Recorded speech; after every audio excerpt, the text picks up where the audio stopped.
What's up, guys? It's KB. Make sure you subscribe to the Underground Sports Philadelphia YouTube channel. Click the bell icon down below so you don't miss a single video from us. And thanks for tuning in to another video from Underground Sports Philadelphia. Now let's get into it. Philadelphia, baby, you're going to love it. Best sports fans in the world. Actually, the worst, but that's what makes them the best. What is going on, OTB Nation? Welcome into episode number 386 of the award-nominated, honorably mentioned, number 9 NCAA ranked, number 11 Philadelphia ranked, and of course viewable on YouTube, Outside the Box podcast, the official lacrosse podcast on the Underground Sports Philadelphia podcast network. It's KB and Deej coming at you. Hoots is gearing up for a loaded homecoming weekend of his own as the PLL is in Denver this weekend. We've got hashtag Hoots on the ground for everybody. But we are going to have a kick-ass episode for you guys this week as we will recap all the happenings in Salt Lake City. We've got a lot to discuss from a Wild Archers homecoming weekend, and we have a very, very, very special guest on this episode as we will be joined by Mr. Overtime himself, Carolina Chaos attackman Jackson Eicher joins the show for the very first time. And DJ, after we finished recording, he let us know that this was his very first podcast ever, which that just feels like a nice little notch in the belt for the boys. Like that was we accomplished something there, because let us tell you, I know we say this often, and DJ and I even said this after the interview. We say all of our interviews are like the best ones we've ever done. And granted, they all are incredible. Jackson Eicher was incredible. Just what a conversationalist that guy is. And in the best way possible. He was spectacular, and it made me a fan of him that much more. Like, we were fans after his week 1 performance. And it was like, whoa, this dude, undrafted free agent, rookie, comes in and is like, yo, what's up? I can play in this league. Now getting to like sit down, like he gave us almost an hour of his time pretty much. And to be able to sit down with him and kind of just like shoot the shit and like just pick his brain, I'm that much more of a fan of Jackson Eicher, the person, than I was prior to when we sat down and recorded with him. I mean, he's the man. He's the man. It was so much fun. Every question was a thought-out answer that went, lengthy. And I think that's the thing that makes interviews a little bit easier, is somebody who can give you a thought-out answer, because it helps you either get more questions from their answer, or you just have a solid interview because they're giving you solid answers. He was giving us both solid answers and avenues to branch off of and ask follow-up questions. Yeah, he was the best. So definitely stick around for that later on in the show. Before we get into everything, though, make sure you guys are following us on the socials at OTB LaxPod. We're less than 300 followers on Twitter away. We're less than, I want to say, 250 now at this point. I'll pull it up to get the direct number for everyone.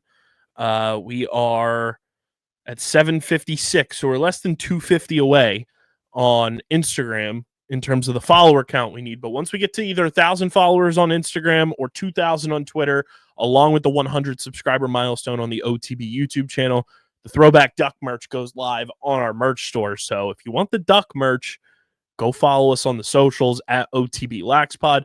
Follow Hoots at Hoots Sports Media. Follow DJ at SCS_NextGreat on Twitter. Follow me at KBIZZL311.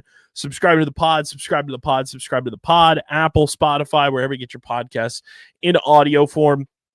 Leave us a 5-star review. It goes a long way for helping this show continue to grow. Helps more people find OTB, plus our entire catalog of podcasts here at Underground. So keep subscribing on Apple and Spotify. And, of course, subscribe to the Underground Sports Philadelphia YouTube channel, youtube.com/@Underground Sports Philadelphia. That's where you get full video episodes of this show every single week. Full video episodes of the original 6 Underground Sports Philadelphia podcasts on our network. Leave a like on the video, drop a comment in the comment section, click that bell icon so you know whenever New videos go live. We are at 1,088 subscribers, which means we're 12 subscribers away from our next 100 subscriber milestone. So keep subscribing, youtube.com/@undergroundsportsphiladelphia. And this show is proudly presented by our good friends at Rita's in Sewell. Definitely go check out our friends at Rita's in Sewell. It's been a scorcher this past half week here in the South Jersey area, in the Philadelphia area. No better way to cool down than with our friends at Rita's in Sewell. Visit them at 288 Egg Harbor Road in Sewell, New Jersey. Let them know that OTB or Underground Sports Philadelphia sent you. Check out their entire catalog and menu of flavors at ritazice.com. You can also get your nutritional facts about all of your delicious treats from Rita's there. I highly recommend the mango gelati with the orange cream custard for your gelati because it's just a tropical like oasis of a treat. So visit our friends. 288 Egg Harbor Road in Sewell, New Jersey is the address for our friends at Rita's in Sewell. And we thank Rita's for being a proud presenting partner of the Outside the Box podcast. Deej, Salt Lake City was quite the time. A lot of it's just something about the PLL in Utah. As Brian Windhorst said so famously, what is going on in Utah? I'll tell you what's going on in Utah. A lot of PLL happenings, a lot of PLL shakeups, a lot of moments that occur in the PLL's history seem to always happen in Utah. And that's exactly what happened this past weekend out in Salt Lake City at Zions Bank Stadium. A lot of shakeups, a lot of clarification. We have half of our championship series locked in for 2026. That all came down in Utah. We will see the New York Atlas and the Denver Outlaws at Championship Series 2026 playing sixes, which, I mean, those two rosters in general, I know there's a lot of NLL guys and a lot of guys that coach on both of those teams. But regardless of that, the guys that don't and are going to be able to play in Champ Series on those two rosters, have mercy. Like, that's those two teams alone being in Champ Series is going to be absolutely electric. Yeah, I'm excited, that they were able to lock up playoff spots. For those teams, first off, they kind of get to not necessarily relax, but there's not as much pressure on them over the next 2 weeks to win and kind of, I guess for playoff seeding, but both of them are playing so well that they can kind of just cruise almost into the playoffs. And then you get to look forward to playing some fun lacrosse. Granted, the roster will look completely different, but sixes, every guy that's played so far has said that they're excited to play and that it was a fun opportunity. So I don't see that changing anytime soon. And these are two teams, regardless of kind of what roster they're going to put out there, they're going to be fun to watch and they're going to battle for a championship. Yeah, it was an insane weekend. We get 2 playoff spots clinched. The New York Atlas are in the postseason. The Denver Outlaws are in the postseason. But our Salt Lake City recap before we get into our wrap-up, brought to you by our friends over at Buff.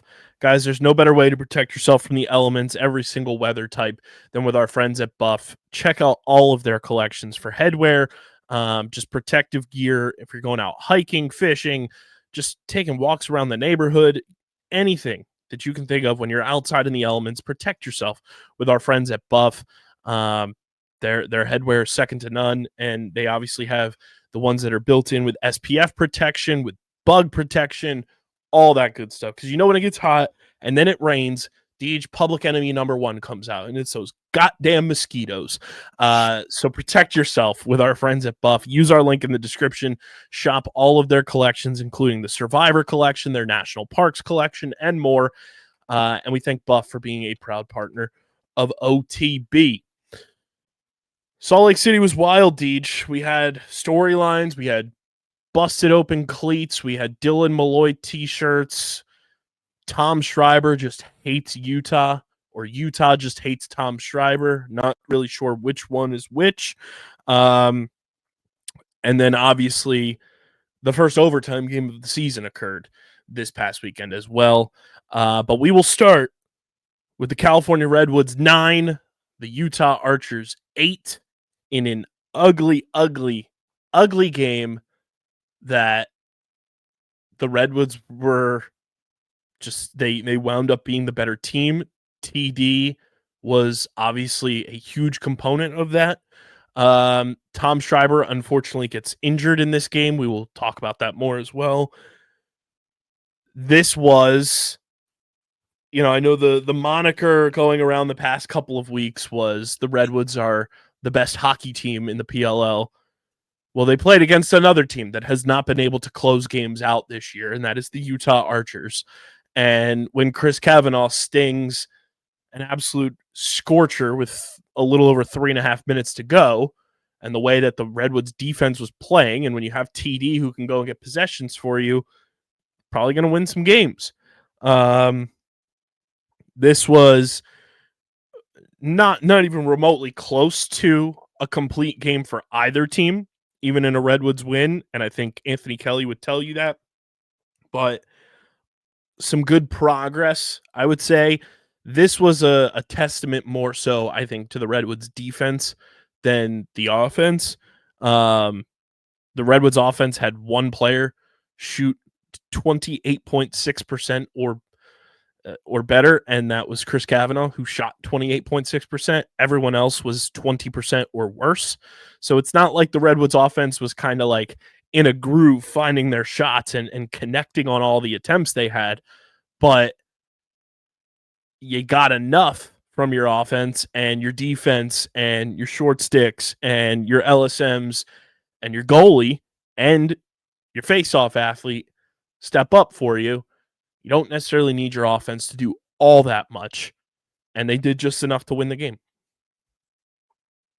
Yeah, I mean, literally just enough to win the game, and that makes me happy. All we have to do is close out games. This was not necessarily a complete 48, not necessarily a full 4 quarters, but it's the close they've gotten to that this year. And that's what you want, is for that progression and to see that they're trying to implement new things and put things together for an entire 48 minutes. At the end of the day, this was a gritty win. And at this time of the year, you need gritty wins. Every win in the last half of the year, especially the last 3 weeks and then into the playoffs, those are all going to be gritty wins because every team wants it just as bad as you. They're trying to get into the playoffs. They're trying to lock up the best seed they can. They're trying to win a championship. So they're giving you absolutely everything they have.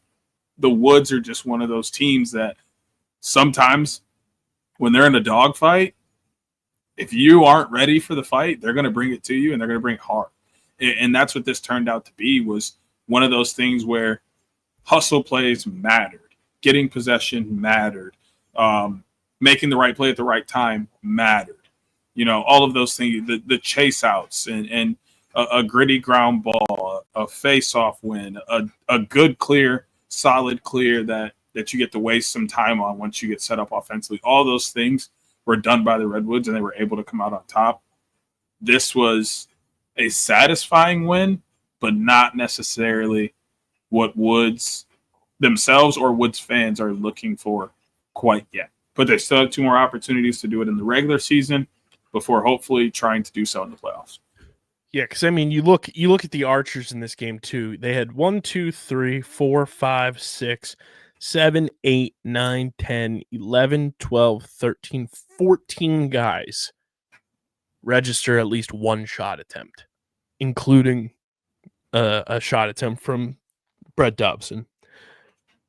That's crazy that they had that many guys getting that many opportunities.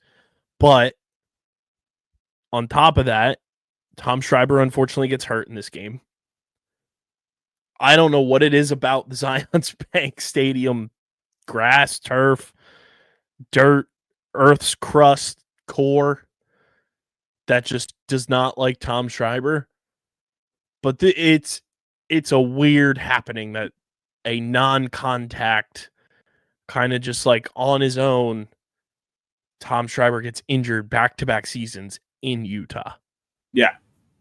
Like it's not like it's one thing if somebody were to hit him or they tripped him or, it's something like that where it's like a contact injury, then it's kind of like not necessarily his fault or like, it kind of could have been avoided, like that kind of thing. But it's like, dude was just playing.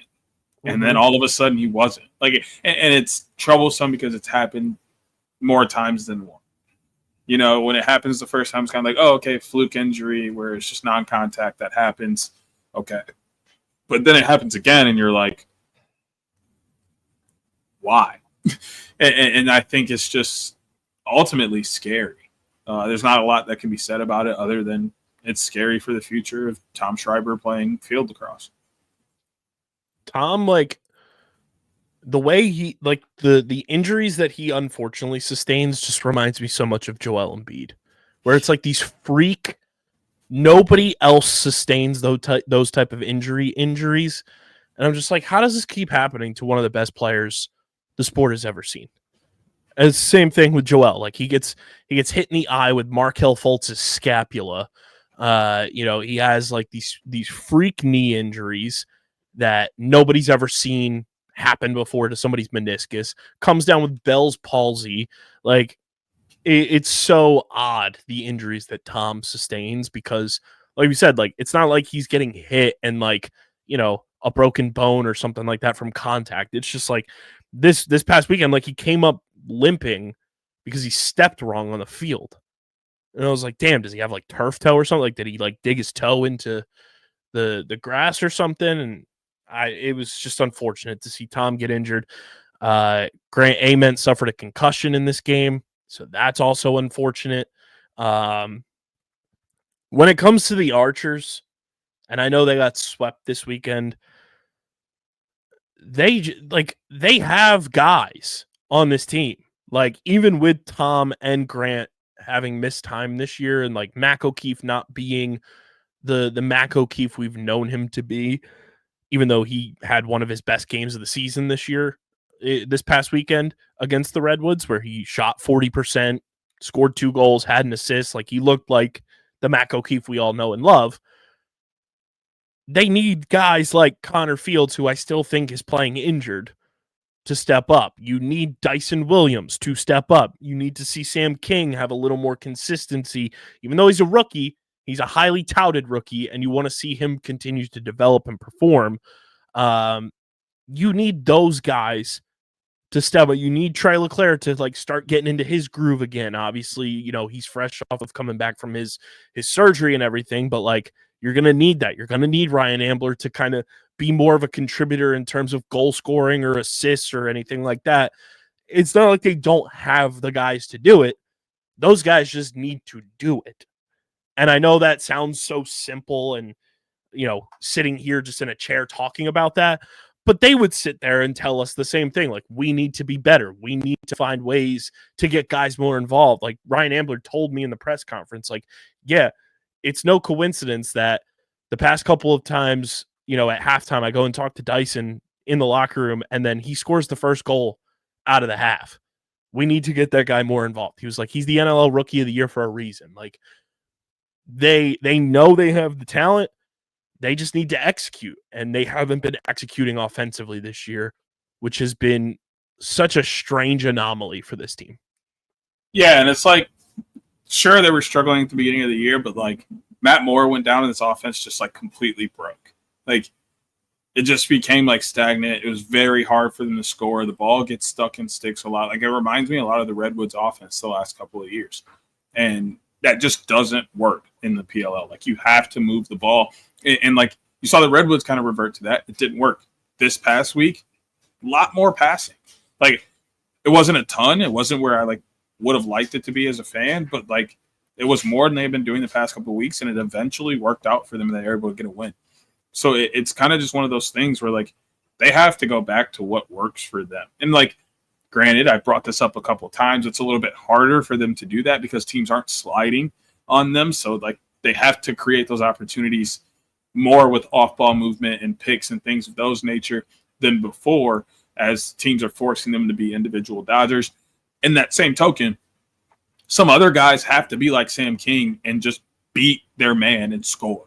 Force teams to slide. Like, if they don't want to slide to you, force them to slide to you so that those opportunities come. Like, the way I see it is, a team that doesn't want to slide is very similar to a team that's running a 2-3 zone in basketball. Oh, okay. You don't want us to get on the inside? We're just going to shoot you out of the zone until you go to man-to-man. We're just going to rain threes until you say, okay, this isn't working. So the Archers need to go, okay, you guys don't want to slide? We're just going to beat our guy over and over and over and over and over again until you decide to slide. And then we'll start to dish off and have easy goals because you're sliding and leaving guys open.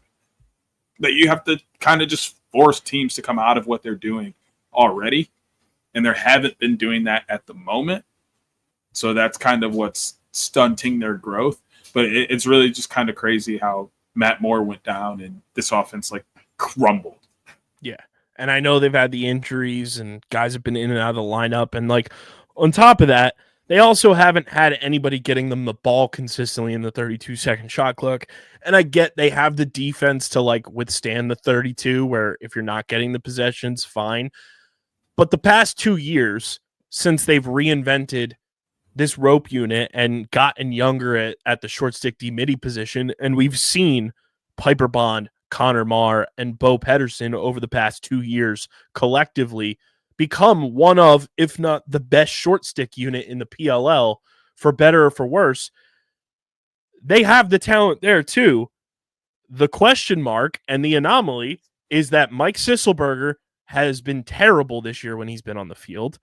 Obviously, he's down with injury, so that may have been a reason why he's been bad. And Jake Naso just has not figured it out in the past couple of weeks. And I'm not really blaming Jake because he didn't have a full training camp to get used to the PLL cadence. It's very different from an NLL face-off. And he's kind of just getting his first reps in the field game for the first time since he was at Duke. And even then, the college face-off cadence is different than the PLL face-off cadence. So like, I'm not putting the blame on Jake. I'm just putting the blame on the fact that they have not had a consistent guy at the face-off stripe to get this offense possessions where they can score early and often like we've seen them do in the past. And it's resulted in them having a historic defense. But then when they do get the ball's been, as Chris Bates on the record in press conferences has said, the ball's getting sticky in our sticks. It's getting greased up. We're not being able to move the ball. And that's a problem. You need to find ways to fix that, find, quicker passing outlets, whatever it may be. But it doesn't get easier because you're without Tom Schreiber and you're without Grant Ament and you're still without Matt Moore for the rest of the year, obviously. But their backs are against the wall. They're on a bye week, but I think it's one of those weird, like, two-faced bye weeks where it's coming at a great time for them to just clear their heads and be off and not have to worry about another game until Boston. But then it's also like, we got to pay attention to everybody else in the West.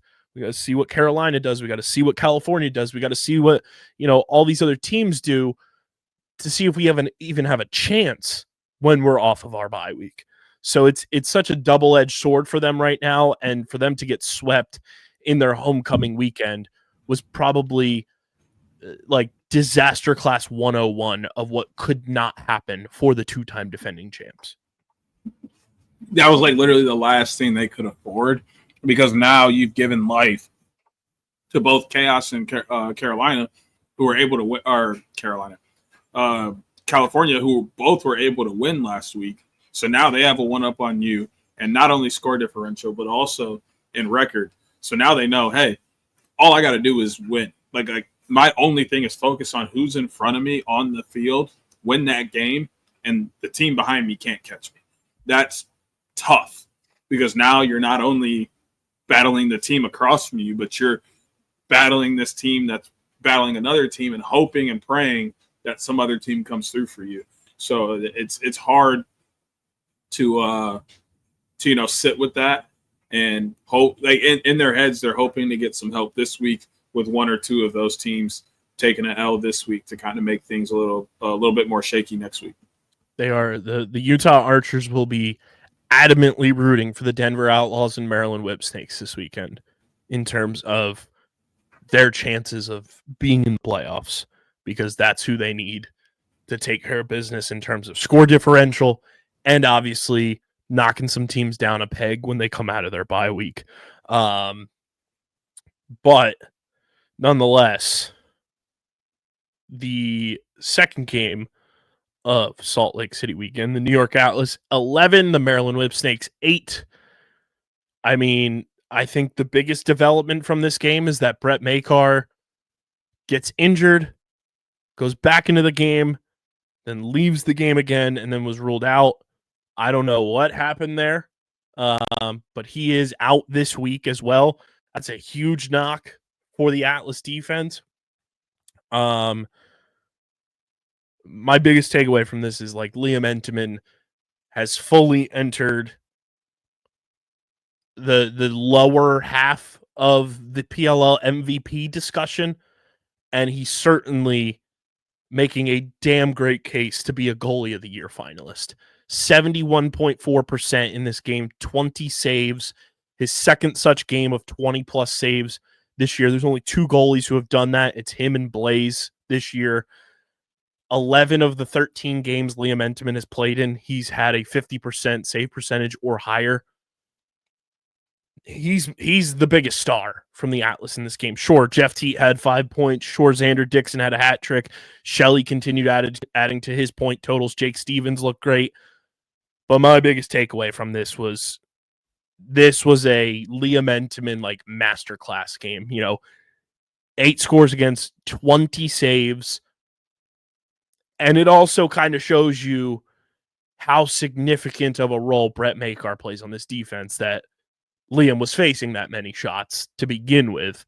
As soon as Brett goes down, like the Whip Snakes just couldn't cash those because Liam was in a zone. And then my biggest takeaway from the Whip Snakes, Matt Brandow, like I have no words. My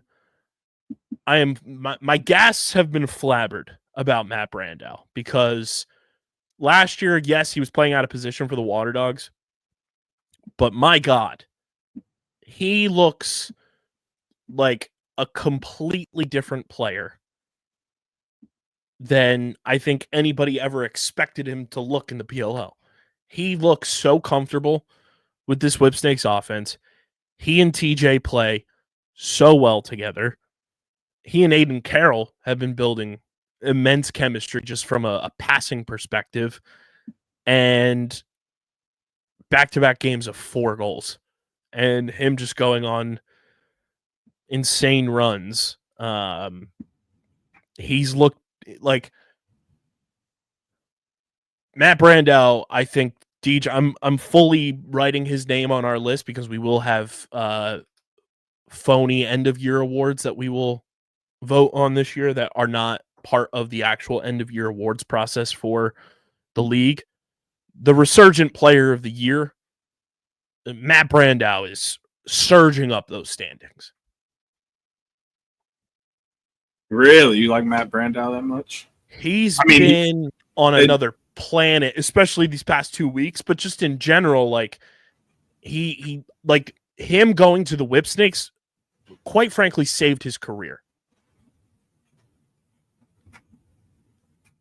Really?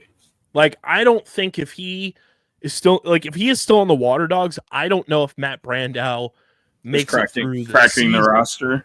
Like, he might be in the player pool. Damn. And we wouldn't know what to make of it because we never saw him play with a TJ Malone or an Aiden Carroll or Patra or any of these boys.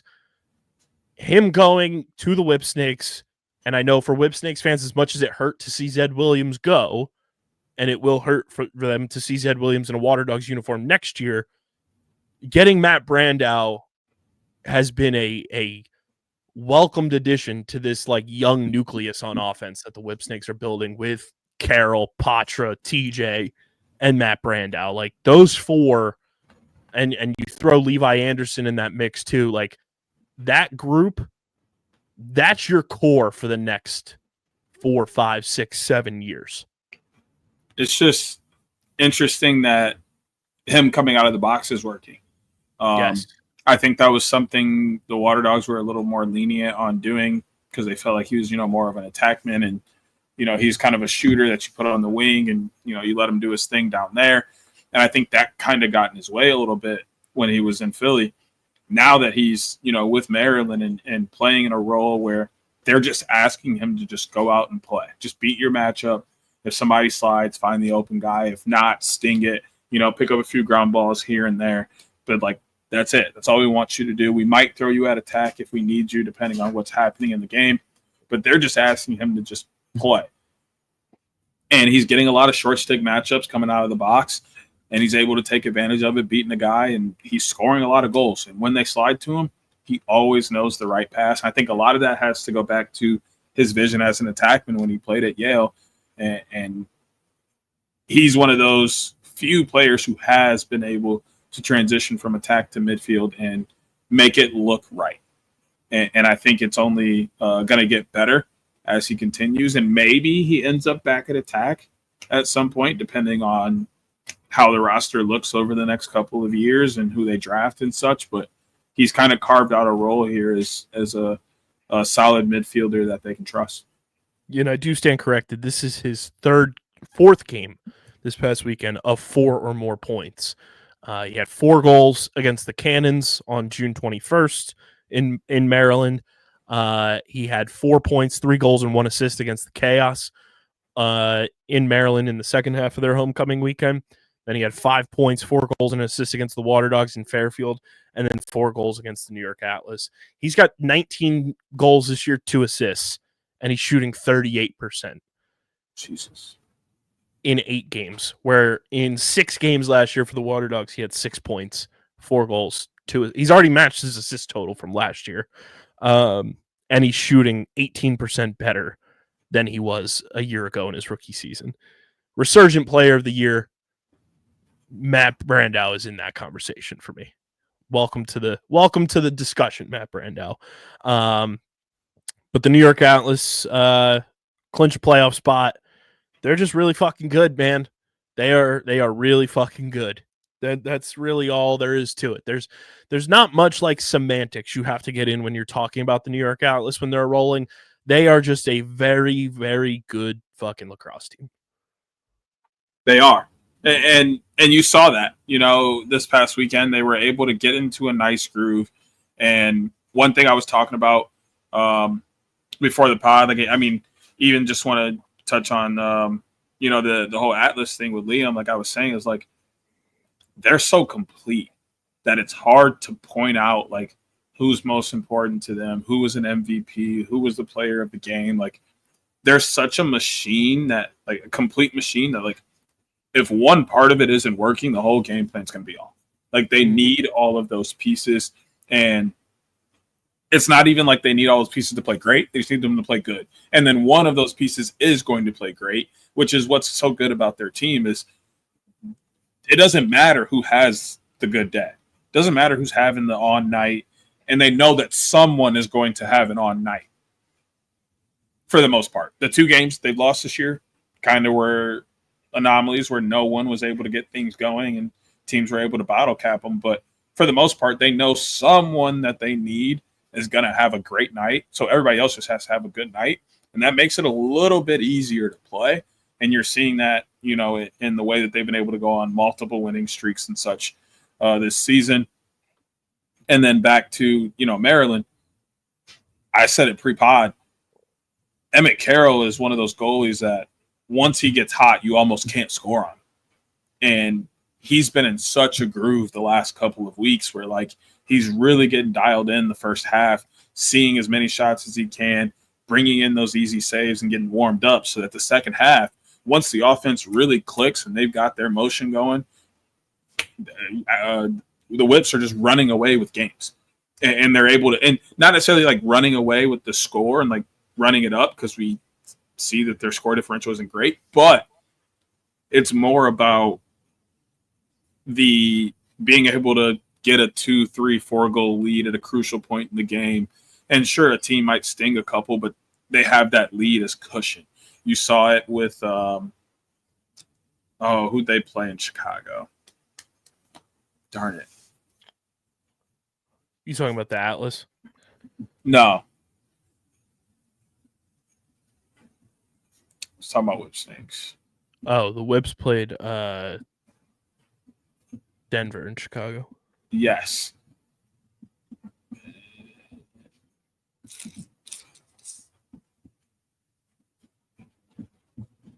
So not Chicago. Fairfield. Sorry. Fairfield. You could see in that game with Philadelphia. Once the groove got going, they just were able to score and score and score and score because they didn't have to worry about the other side. Emmett Carroll is going to save everything. And that's just how they felt. And once the defense locks in on it, he's having a good day. It's like, hey, we just got to give him a shot. He can see he's going to save it. He gets a clean save. They go the other way. The offense is humming. I mean, we looked up in Fairfield and they scored 8 goals in a row. Couldn't fucking believe it because it just happened. Because every part of the team was clicking, starting with Emmett Carroll, who was having a hot day. So I think both these teams, Whips and Atlas, are benefiting largely from great goalie play, and it's all because teams are allowing these teams to get hot. I coach the same way. Let's shoot to be goal scorers. Let's shoot early and often. Get the ball, shoot, score. Go, go, go. Get at this guy early. Not necessarily demoralize him literally, but you have to get in a goalie's head early. You pump 3-4 in the first quarter, 5 in the first quarter. Most of the time, you start to get a lot of easier ones to fall because the goalie gets in his head about ones he should and shouldn't have. Granted, that's not necessarily the case in the PLL because these guys are professionals and they can bounce back, but it does work to some form of effect in that way in the PLL. Get at them early so that you can still have opportunities late. When you let them heat up, you're good as toast. Yeah. And DJ, I just got to say, because we do have Jackson Eicher on this episode, I sent a DM in our Twitter group chat with me, you, and Hoots. Jackson's tearing it up at chaos practice. Just dropping it, just dropping the eyes emoji. Just dropping the eyes emoji. No big deal. But just saying. Hey. Just saying. You know how that goes. Just observing, if you will. But we move to one of the most insane, chaotic, if you will, games of the PLL season. Chaos 15, Water Dogs 14 in overtime. This episode's guest, Jackson Eicher, cashes the overtime winner. Here's my thing. Number one, what a coming out party for Jackson Eicher. Like, he's been very good his rookie season. This was the Jackson Eicher game. 6 points, 5 goals, 1 assist, game-winning goal in overtime. Well, besides week one, because he also just popped off week one. Like, he had a hat trick in that game, but like this one, it was just like the shots he was taking, his shot selections, like, just popped off the page when you're watching that game. And you just saw his development from that week one game to now, and like how much he's grown into his role with Carolina. And like, we'll always remember Jackson Eicher in Utah. Let's put it that way. The legend of Jackson Eicher really grew in Utah. Like, points wise, he went blow for blow with our guy Kieran McCardle. They both had 6 points. Kieran had 2 goals, 4 assists. Hell of a game from Kieran in this game. Here's my thing with this game, and I know Jackson's on this episode.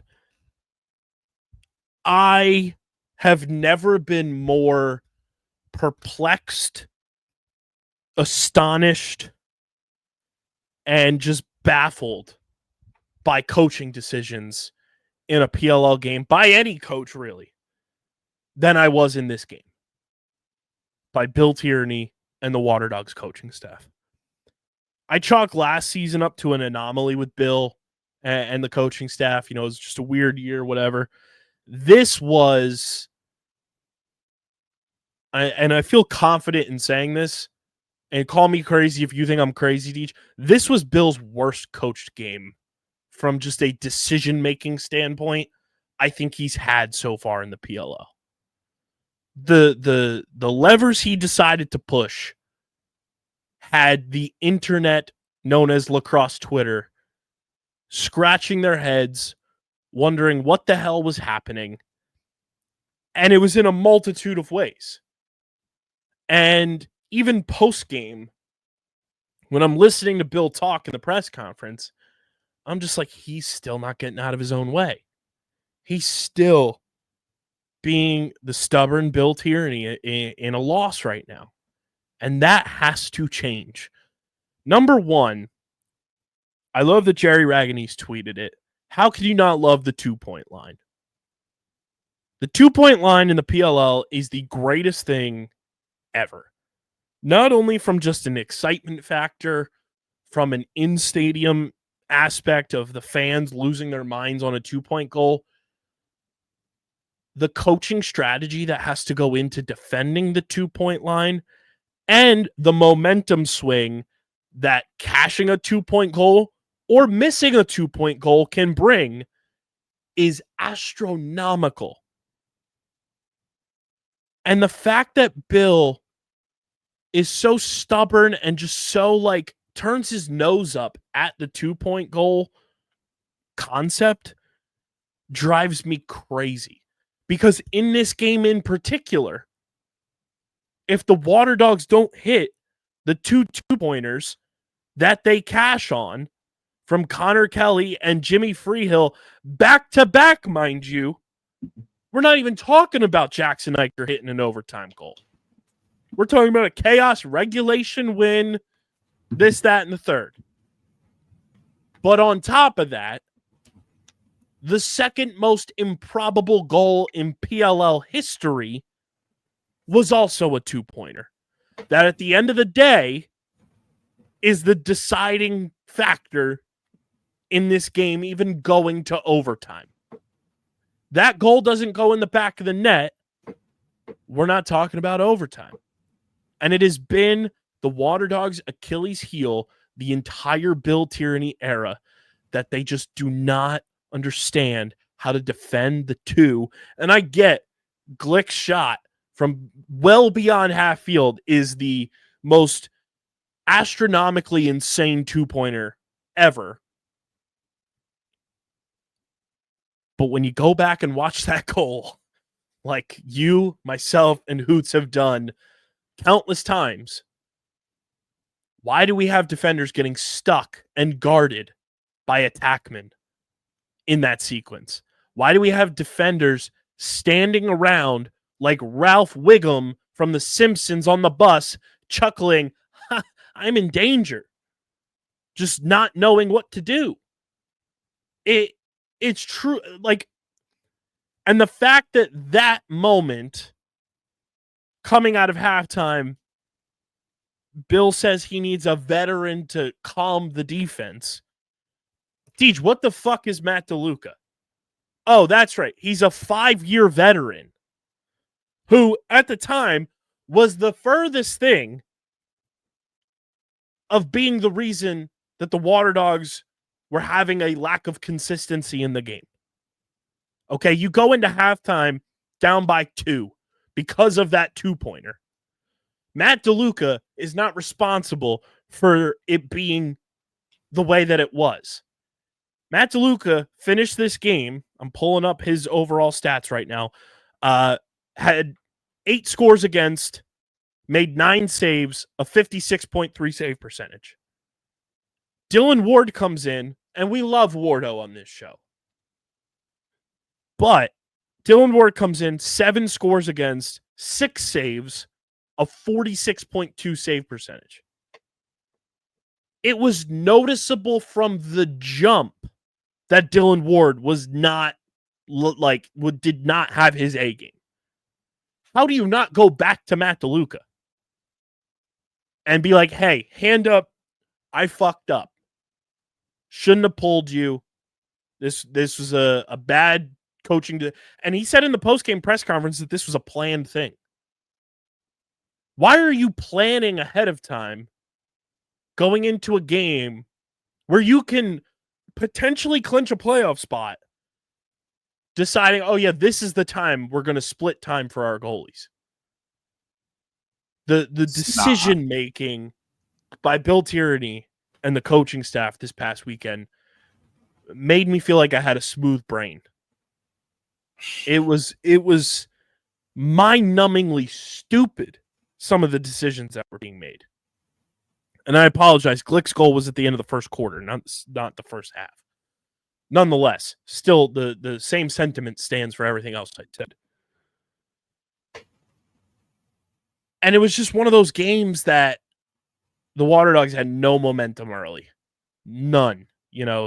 Ross Scott scores first. Kieran gets one back. Jackson Eicher scores. Jackson Eicher scores again. Then the Water Dogs go on a little bit of a run. Jack Hanna scores. Jake Taylor scores. Dylan Hess scores. And then Owen Hilt scores. And then that 2-pointer happens, and it swung the whole game. It swung the whole game until the fourth quarter when Connor Kelly and Jimmy Freehill launched those 2-pointers. And then Jackson Eicher scores. And then Zach Courier scores so that it goes to overtime. And then Jackson just has the most insane goal because Dylan Ward looks like King Kong at the top of the Empire State Building because he's so far up outside of the crease. I get Dylan Ward historically is a guy who likes to play well in front of the goal.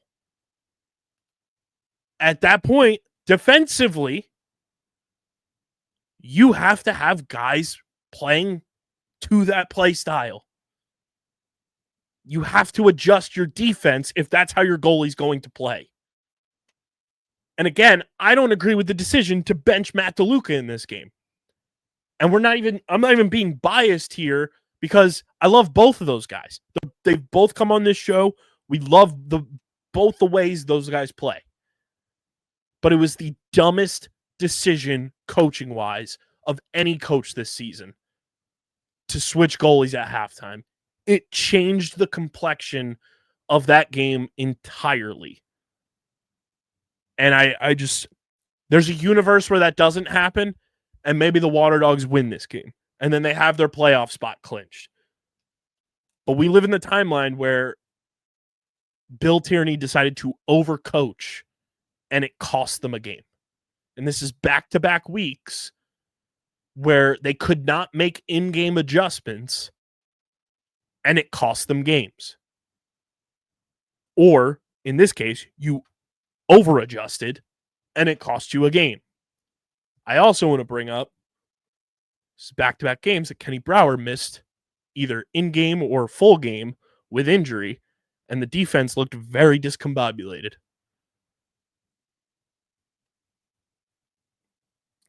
I just want to point out the value of what Kenny Brower has been this year.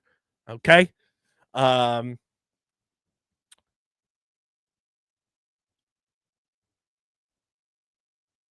I mean, like, they got incredible performances from so many guys, the Water Dogs. Kieran had 6 points. One of his best games, shot 50% in this game. Connor Kelly took 11 shots in this game. Deej, when he's had 9 or more shots in a game, he's been a much better statistical player. Granted, he shot 9.1%, and I think he'd tell you he'd want to shoot better there. But 4 points from Connor Kelly. Jack Hanna shot 40%, 2 goals and an assist. Christian Scarpello, 2 goals on 2 shots. Shout out to the boy. In a game where Michael Sowers just had 2 assists and shot 0 for 5. They had guys step up, and they still lost the game.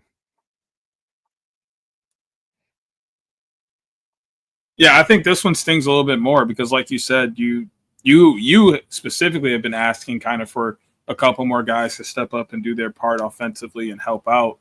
You finally get that, and you still can't win the game. Like, that has to hurt. I said it when it happened. I tweeted right away, and I put in our Twitter group chat, why you pulling DeLuca? I literally couldn't fathom why Matt DeLuca was being taken out of the game. As everybody knows, I am a part of what is now the Quadruple D fan club for DeLuca. And by the way, that's DeLuca, Delaware, Deej, and Dogs.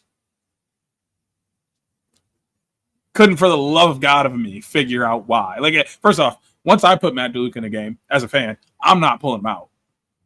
DeLuca's staying in. But he was having such a good game. Like, I will admit, even I was frustrated the first couple goals that went in. I was like, come on, Matt. Those are saves you normally make. Let's pull it together. Then he quickly pulled it together, started to make a couple saves, and got into the groove of the game and was seeing the ball well. And then you pull him for something that was, once again, like you said, not his fault. As a defender, we all know you never jump in front of your goalie because they can't see. The only thing, like, that's the one thing they have to be able to do is see the ball. So if you can't for sure block the ball when you jump in front of it, do not jump. Watching the replay, it looks like I mean this in the most like tasteful and respectful way. It looks like somebody was up in like the cloud, like fucking Lakitu was up in the clouds in Mario Kart and had a blow dart and shot Matt DeLuca in the neck because he went the complete opposite way to try to save that ball because he couldn't fucking see it.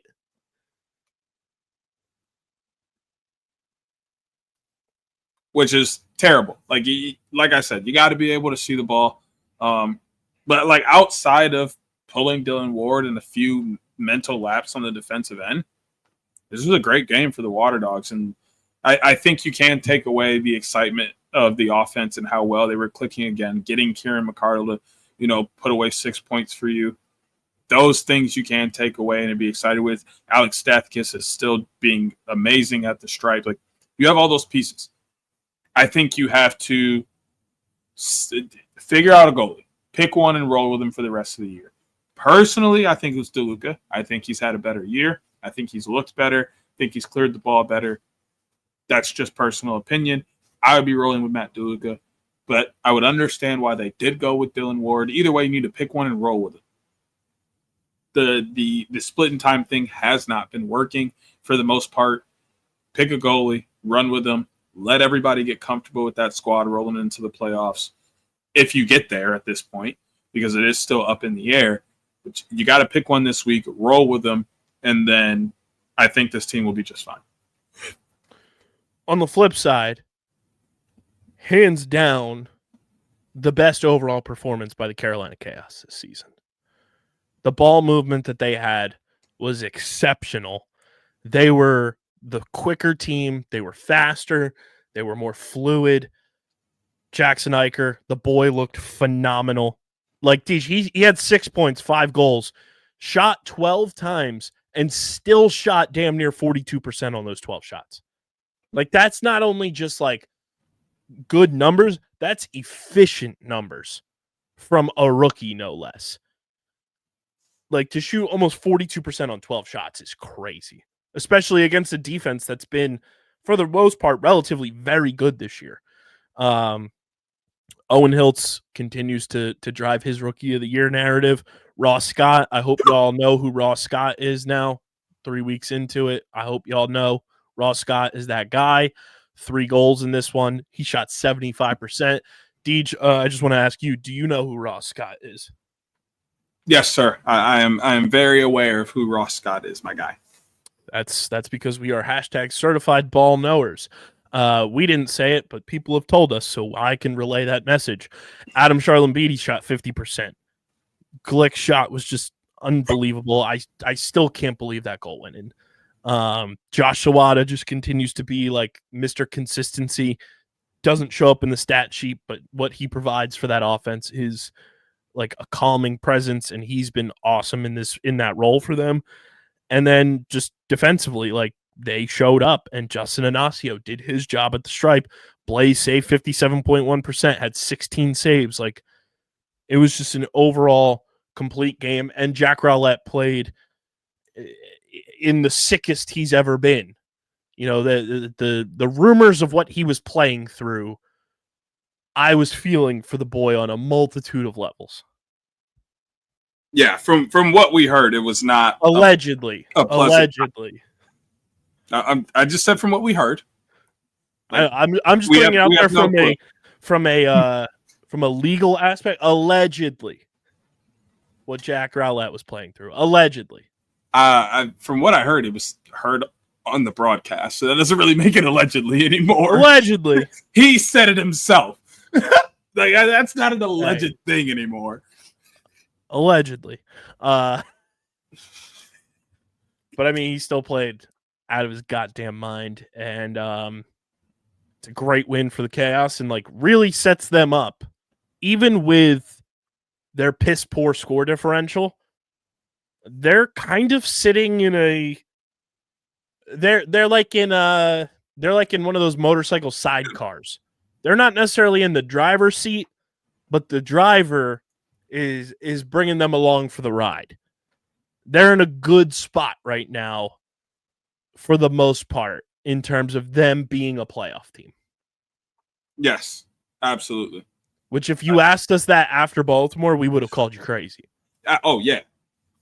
I would have looked at you like you was crazy because I would have told you my prediction was looking pretty good. It is far gone now, by the way. Yes. Very far gone.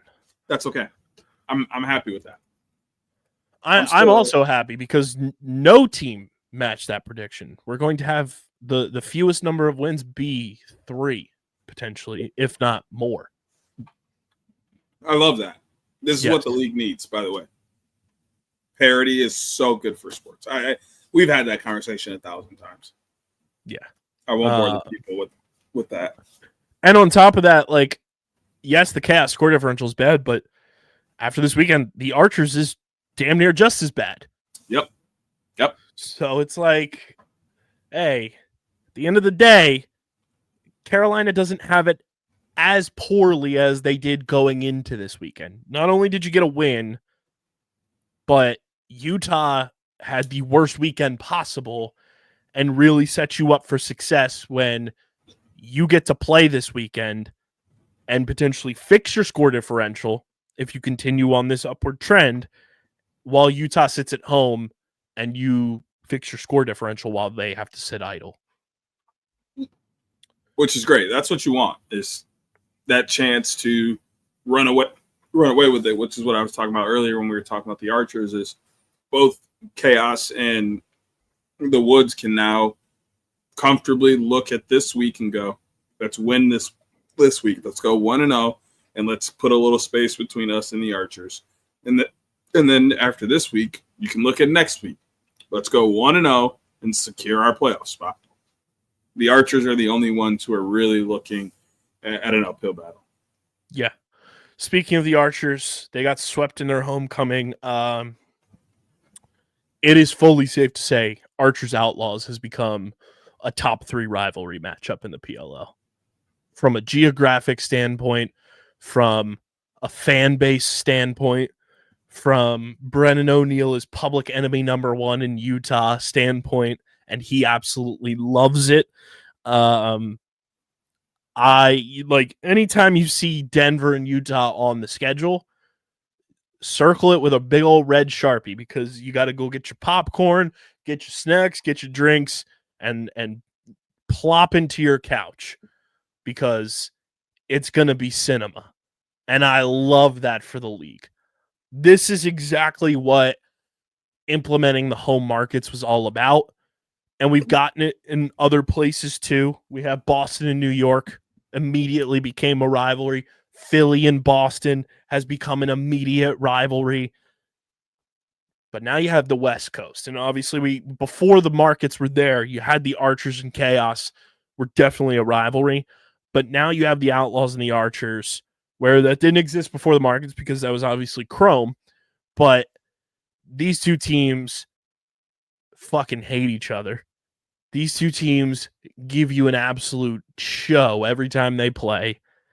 And the fact that Brennan O'Neill is one of the most likable humans on planet Earth and the entire state of Utah just hates this guy is fucking hysterical because he feeds into it.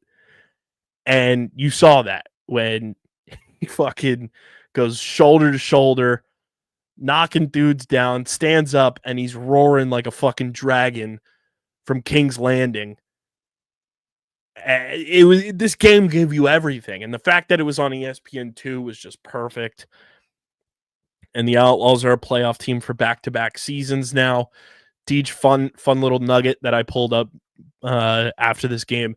The Denver Outlaws are now in the playoffs for 2 seasons as a franchise back in the PLL. The Chrome Lacrosse Club made the postseason 1 time in their existence.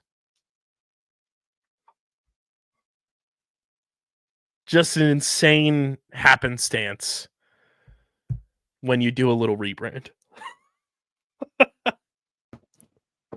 Listen, I got a little theory about that. Chrome foil hats, everyone. Chrome foil.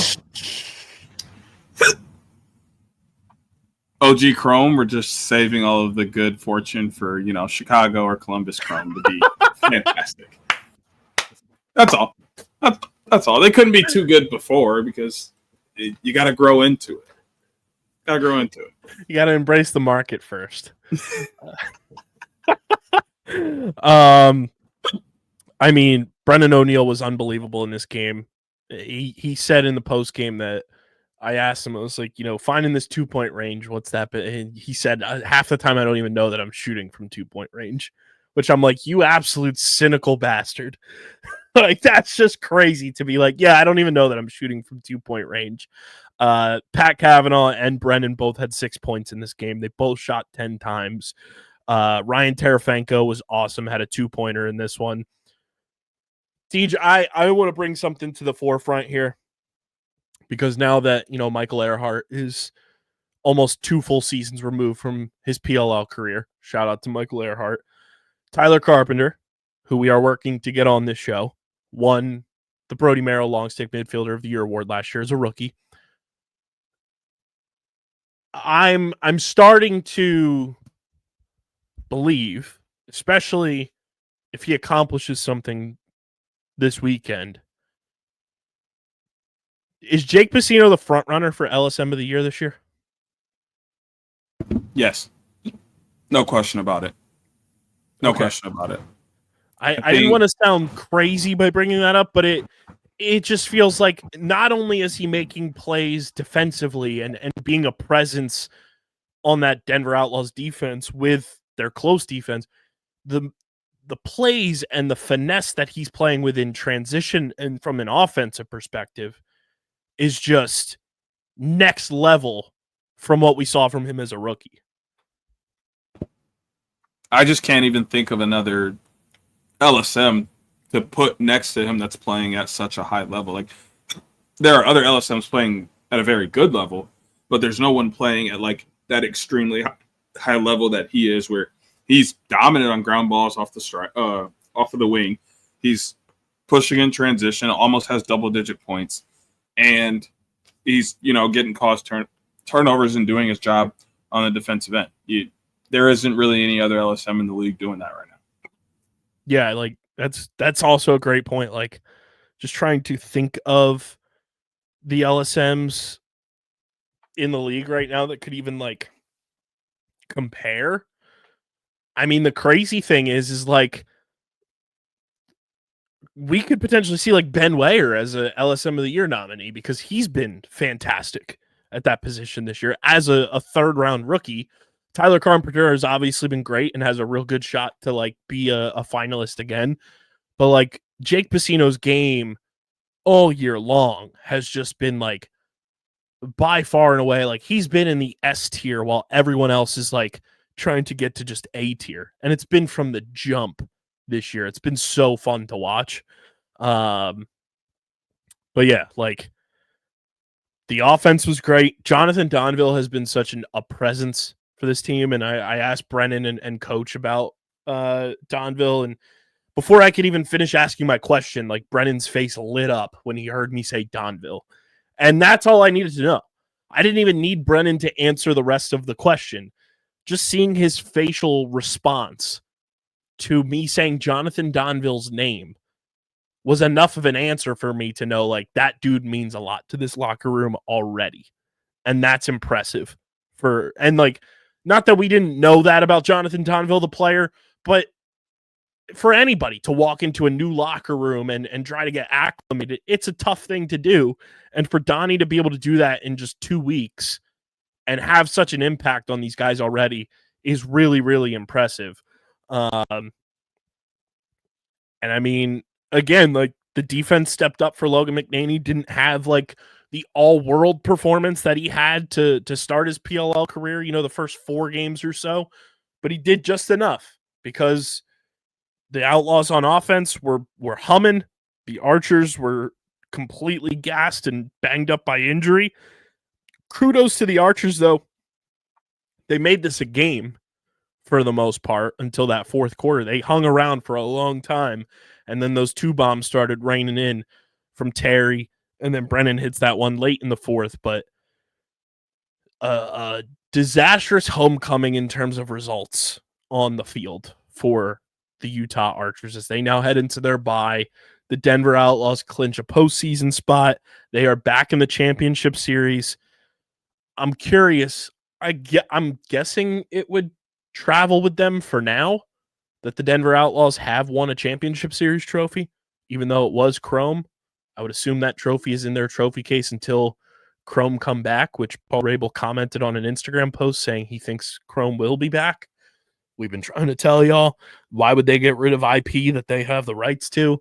But I would assume that this trophy would stay with the Outlaws until Chrome come back? Question mark. I wonder how that would work. But I'm excited to see this Outlaws team in the championship series. And your standings right now in the PLL going into Denver weekend. The New York Atlas are in the playoffs. They are 6-2 with a +17 score differential. The Philadelphia Water Dogs are 4-4 with a +1 score differential.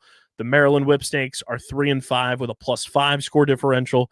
And the Boston Cannons are 3-4 with a -6 score differential. And then in the West, the Denver Outlaws are in the playoffs. They have a +18 score differential, the best in the league. The Carolina Chaos are 4-4 with a -15 score differential. The California Redwoods are 3-5 with a -6 score differential. And the Utah Archers are 3-6 with a -14 score differential on the season. Deej, shall we gear up for another week? But no better way to do it than with the PLL app. Guys, the PLL app is your one-stop place, your one-stop source for everything you need to know about what's going on in the PLL, from articles from all the beat writers to obviously PLL fantasy, behind-the-scenes videos, press conferences. They just did an update on the app too, and the new layout is beautiful. You guys can get everything you need to know going on in the PLL app. Download the app in the App Store, Google Play Store, and when you go to the redeem code section on your profile, you can type in code OTBPOD. That's code OTBPOD for 500 XP on your account. Again, download the PLL app, type in code OTBPOD on the redeem code section, and get 500 XP on your account. Plus, each starting August 5th, Helmet Hunt 2025 kicks off in the PLL app. It's going to be a doozy of a time. So download the PLL app and keep up to date with all your favorite teams, players, and more around the Premier Lacrosse League. I think there's no better way to kick off this week, Deej, than with our badass interview with Mr. Overtime himself, kind of put a bow on Salt Lake, get us geared up for this week, and so much more than with our new friend, Jackson Eicher.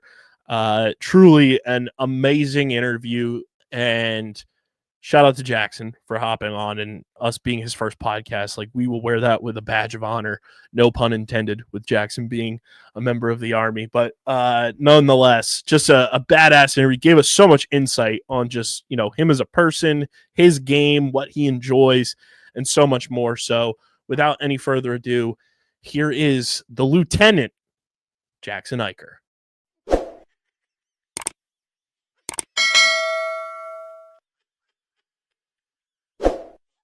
All right, everybody, we now welcome on a very, very, very special guest. I am referring to him from this past week in Utah as Mr. Overtime himself, as he secured the first overtime win of the 2025 PLL season. It is Carolina Chaos rookie Jackson Eicher joining us here on OTB. First of all, Jackson, thanks for hopping on the show with us. We really appreciate the time, man, and one hell of a way to cap off your breakout game in Utah this past weekend with an OT winner against the Water Dogs.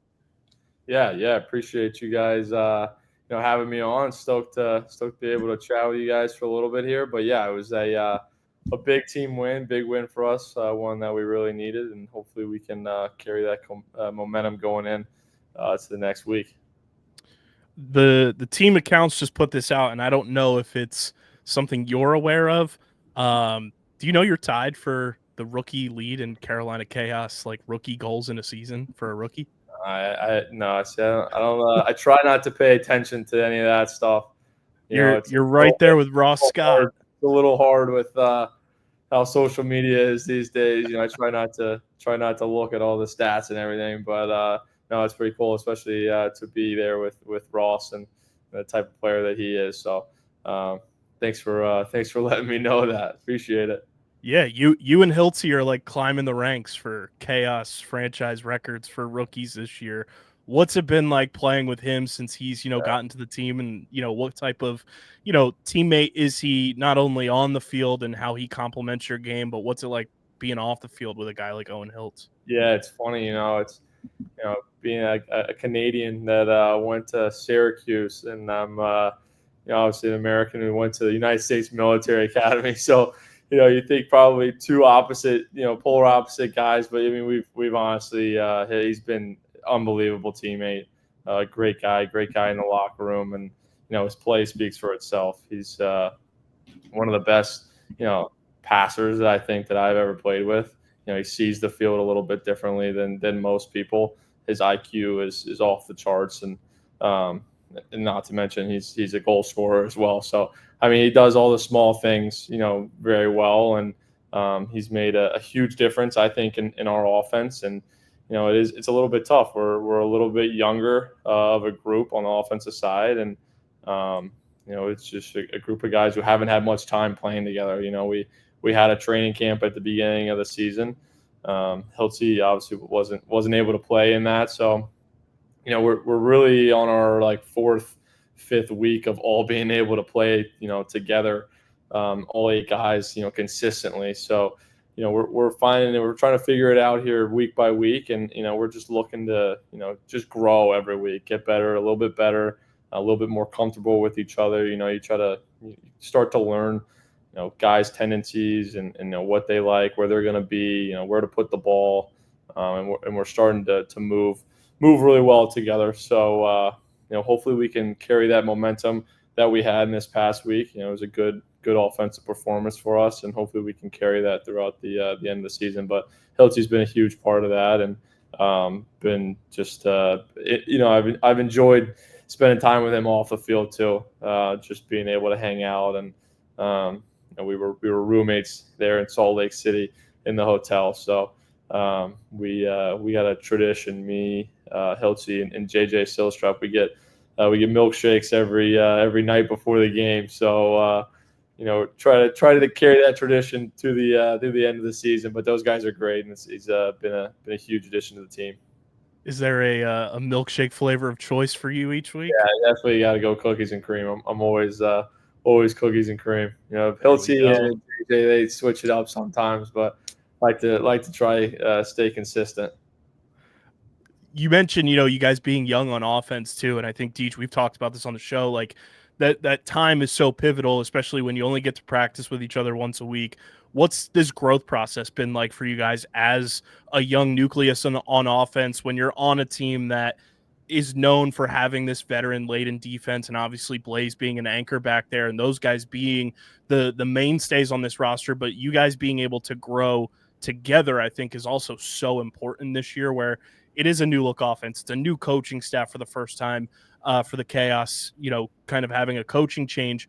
What's it been like to be able to kind of finally like grow together over the past couple of weeks? Like you mentioned, you, Hiltzy, JJ, Josh Sawada, obviously new, Ross Scott in his second year. What's that process been like for you guys of just, like you said, learning each other?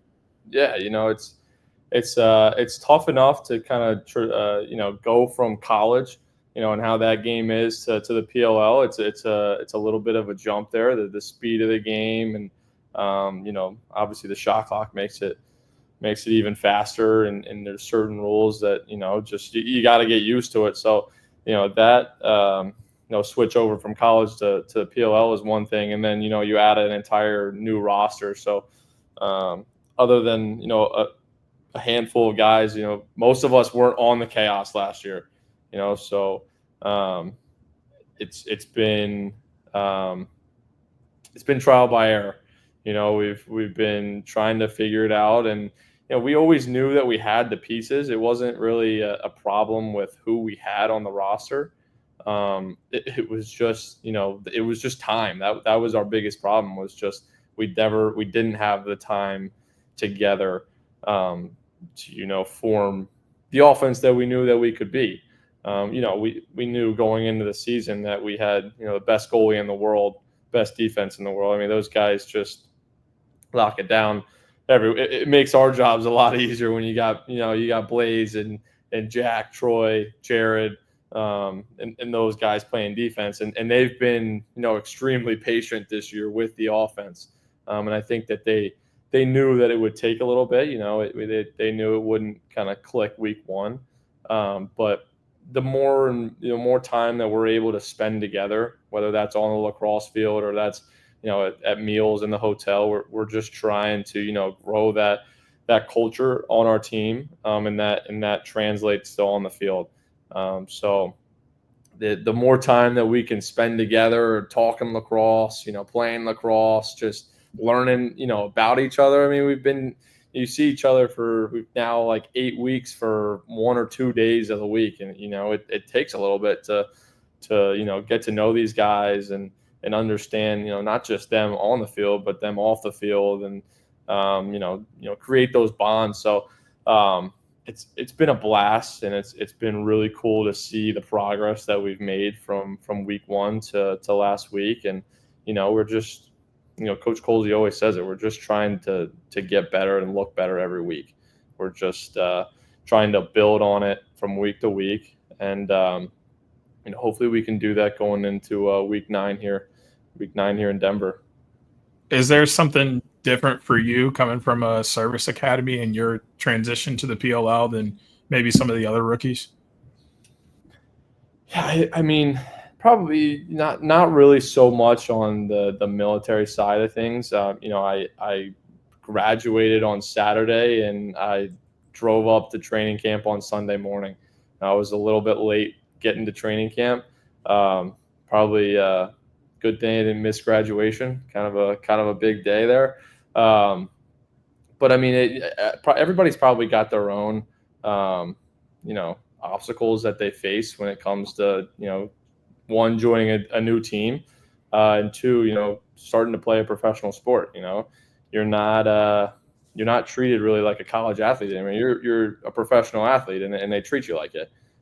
So it's no longer people always kind of looking over you and making sure you're doing the right thing. It's more like, all right, you're responsible for how you're one, treating your body and working throughout the week, getting your shots in, hitting the weight room and stuff. Like, nobody's really setting that time for you to do it. You got to go do it yourself. But everybody probably is facing those same things and adjusting to the new league. And for some guys too, it's adjusting to new jobs. You graduate college, and some guys are just playing lacrosse, but some guys are also starting different jobs as well. And so it's a juggle act. And people are trying to figure out how to juggle both of them at the same time, and how to play a professional sport and be a professional, even when you're only that professional meeting with your team for 1 or 2 times a week. So it takes a little bit of time to get used to, and that's probably again why we're trying. We played our best game in week 8, and we're looking to build on that even more going through the rest of the season.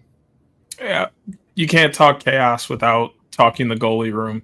What's it like having Blaze off the field and on the field, and just what kind of level do you want to play at, playing for a guy like Blaze between the pipes? And then that same token, what's it like having Carter off the field, in the locker room, on the sideline, etc.? Yeah, two of just two amazing individuals. Take the lacrosse out of it.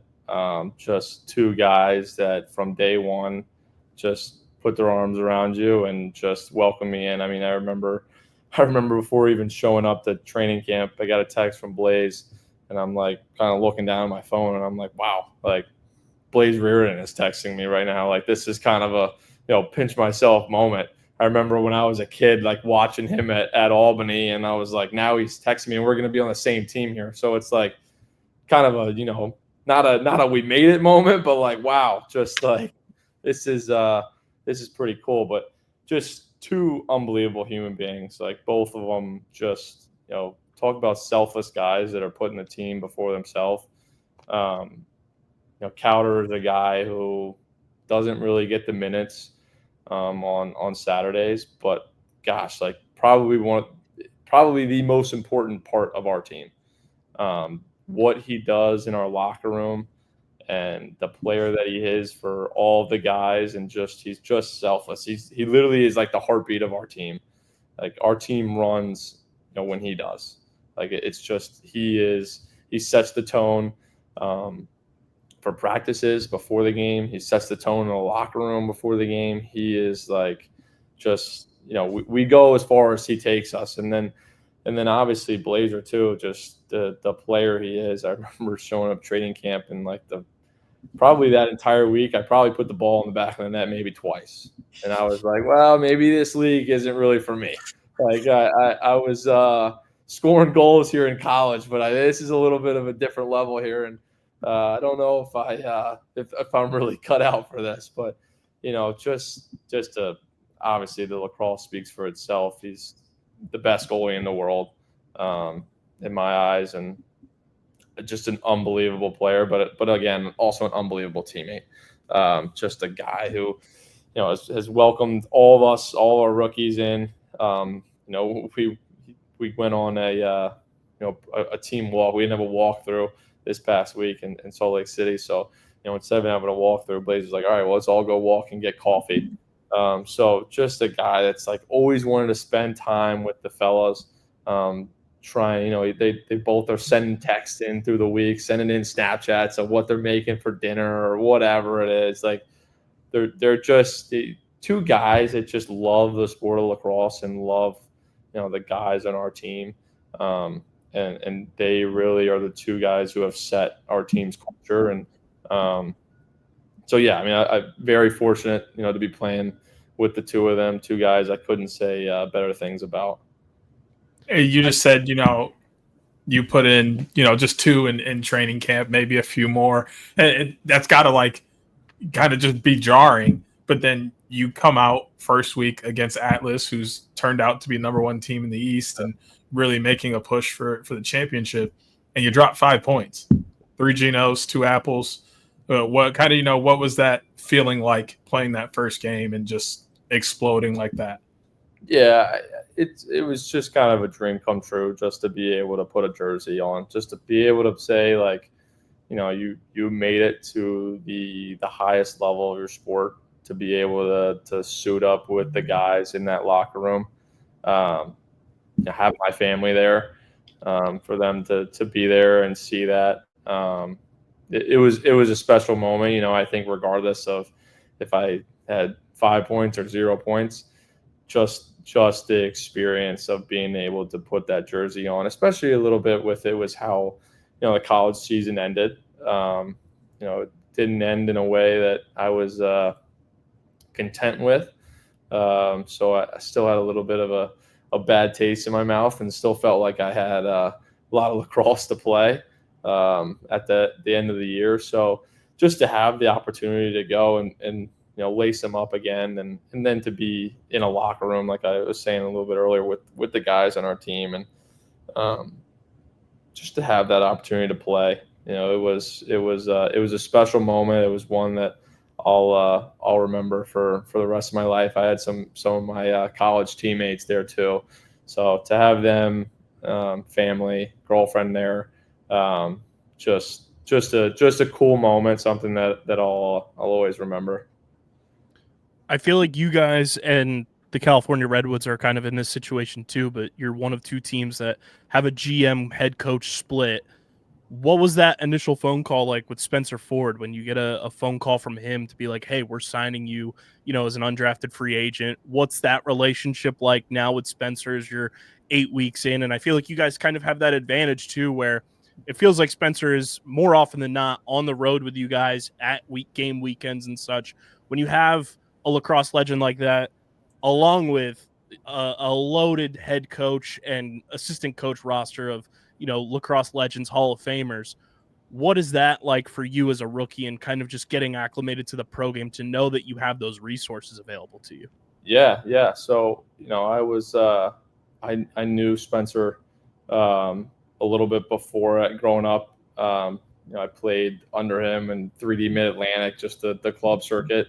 summer. So I knew him. I didn't know him very well, but I obviously knew the name, and we had talked before. But I was actually in the middle of a final here at West Point when I got a text from him. So it was like it was a final on the computer too. So I was like, all right, I'm getting a text here from a PLL manager here, and I got to finish this final. So I obviously finished the final there, and then was able to connect with him on phone. But just I mean, having those guys, like you hit it best. They're lacrosse legends. So they've done everything that we're doing now and have the experience and the wisdom, and they're just all super approachable guys too. So the thing that I like about it most is it's not always just lacrosse. We're not always just talking lacrosse and like everything's X's and O's, and it's like, all right, well, we're so focused on this, and like we gotta 100% of the time just be lacrosse. Like they're human beings. Like they are lacrosse legends, and it's what they do for a living. They love the sport and love giving back to it. But at the end of the day, like they're normal human, like they're normal guys. So like we having just normal conversations with them and just like picking their brain on different stuff, and talking family, and obviously we're talking like with Spencer's boys and Colsey's boys, and their experiences and them going to college too. Like it's just been a great coaching staff and great GM with Spencer. Just very fortunate to have those guys and their experiences, and the conversations that I've had with them, just to share a locker room again with those guys too. It's been top to bottom. It's been a great experience. I always like to ask guys too, especially when they make jersey number changes from college to the pros. Is there any significance behind the number 19 that you're rocking with Carolina? Yeah. So so my best friend here at Army wore 19 here. So I was, when got picked up by Chaos, obviously number 3 wasn't available, so I was looking for different numbers, and I jokingly like told him before I even knew I was going to play, I was like, look, if I go play, like I'm going to wear number 19. But there's a little bit of a deeper story to why he wears number 19, and I think I that's part of the reason why I wanted to switch to that as well. So there is a man by the name of Jimmy Regan, who played at Chaminade High School, which is where my buddy went, Chaminade. So Jimmy Regan, went to Chaminade and then played at Duke under Coach Albarisi when he was an assistant there. And he wore 19 at Duke. Jimmy Regan enlisted in the military after 9/11 and unfortunately lost his life. So our team does a memorial run for Jimmy Regan every year in Long Island. And it's been a tradition for the Chaminade guys on our team to wear. I know it's a big thing at Chaminade to wear number 19 because of Jimmy Regan. But the guys that come play here at Army have also carried that tradition to our program and wear 19. So, I thought it would be not only to honor my buddy and wear his number, but to honor something it's greater than myself, and to honor someone who laid his life down for our country. And so I gladly will switch from 3 to 19 for that reason. And I've been fortunate enough that 19 was available, and that I've been able to wear it this year. No, I know we got to talk after your first game too in the post game press conference, and Brendan Nichtern, obviously you guys are extremely close, and he was in the stands. Have you been able to kind of pick his brain throughout this whole process too, of kind of going through your rookie season and kind of learning the tricks of the trade from what he went through his rookie year, and just the relationship you guys have, and how special it was to obviously have him in the stands there watching you, and just the path you guys have been on together and being teammates at Army, and then obviously both making it to the PLL. Yeah, he's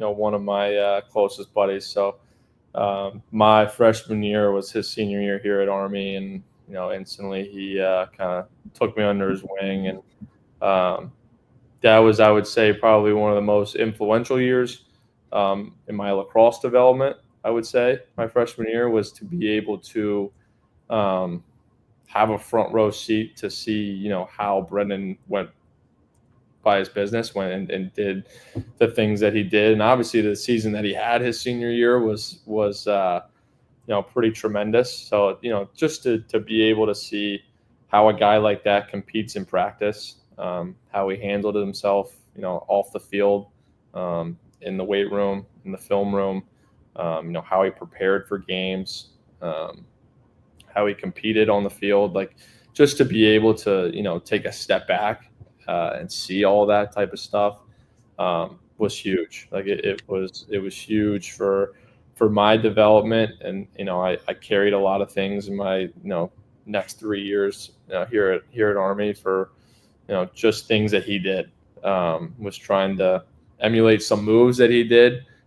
He was a big guy that, he was big with the chicken wing, getting to 5x5 and using his body. And so, I tried to emulate that as much as I possibly could. We always stayed connected. So, he was great with, he would text me after games, and, it was, a lot of times it was more criticism on like things that I, really needed to get better at, which, that's just kind of how our relationship is. And that's how, we both want it to be. I see him as one of my good friends, but also someone I always looked up to. So to have someone that is, interested in your, success and cares about me enough to, take the time to,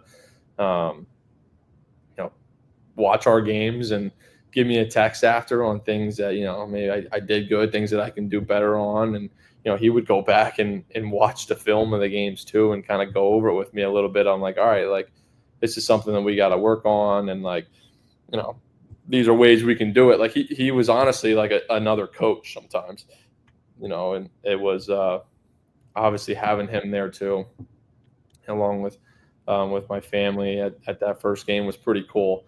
To have someone that I looked up to and was huge in my development in the sport of lacrosse there, to watch the first professional game, especially with the rookie season that he had. I just sometimes trying to follow his footsteps, and so yeah, it was super cool. Obviously, we're still always in contact, always talking, but somebody I've always looked up to, and super appreciative of him and everything that he's done for me, both on and off the lacrosse field. What was your favorite market that you've been to so far this year? And I guess, and then separately talk about Carolina and what homecoming was like for you. Yeah, that's tough. I mean, there's been it's been kind of crazy being able to travel all across the country and play at these, unbelievable places. I maybe it's a little bit recency bias, but Salt Lake City was awesome. That was unbelievable atmosphere.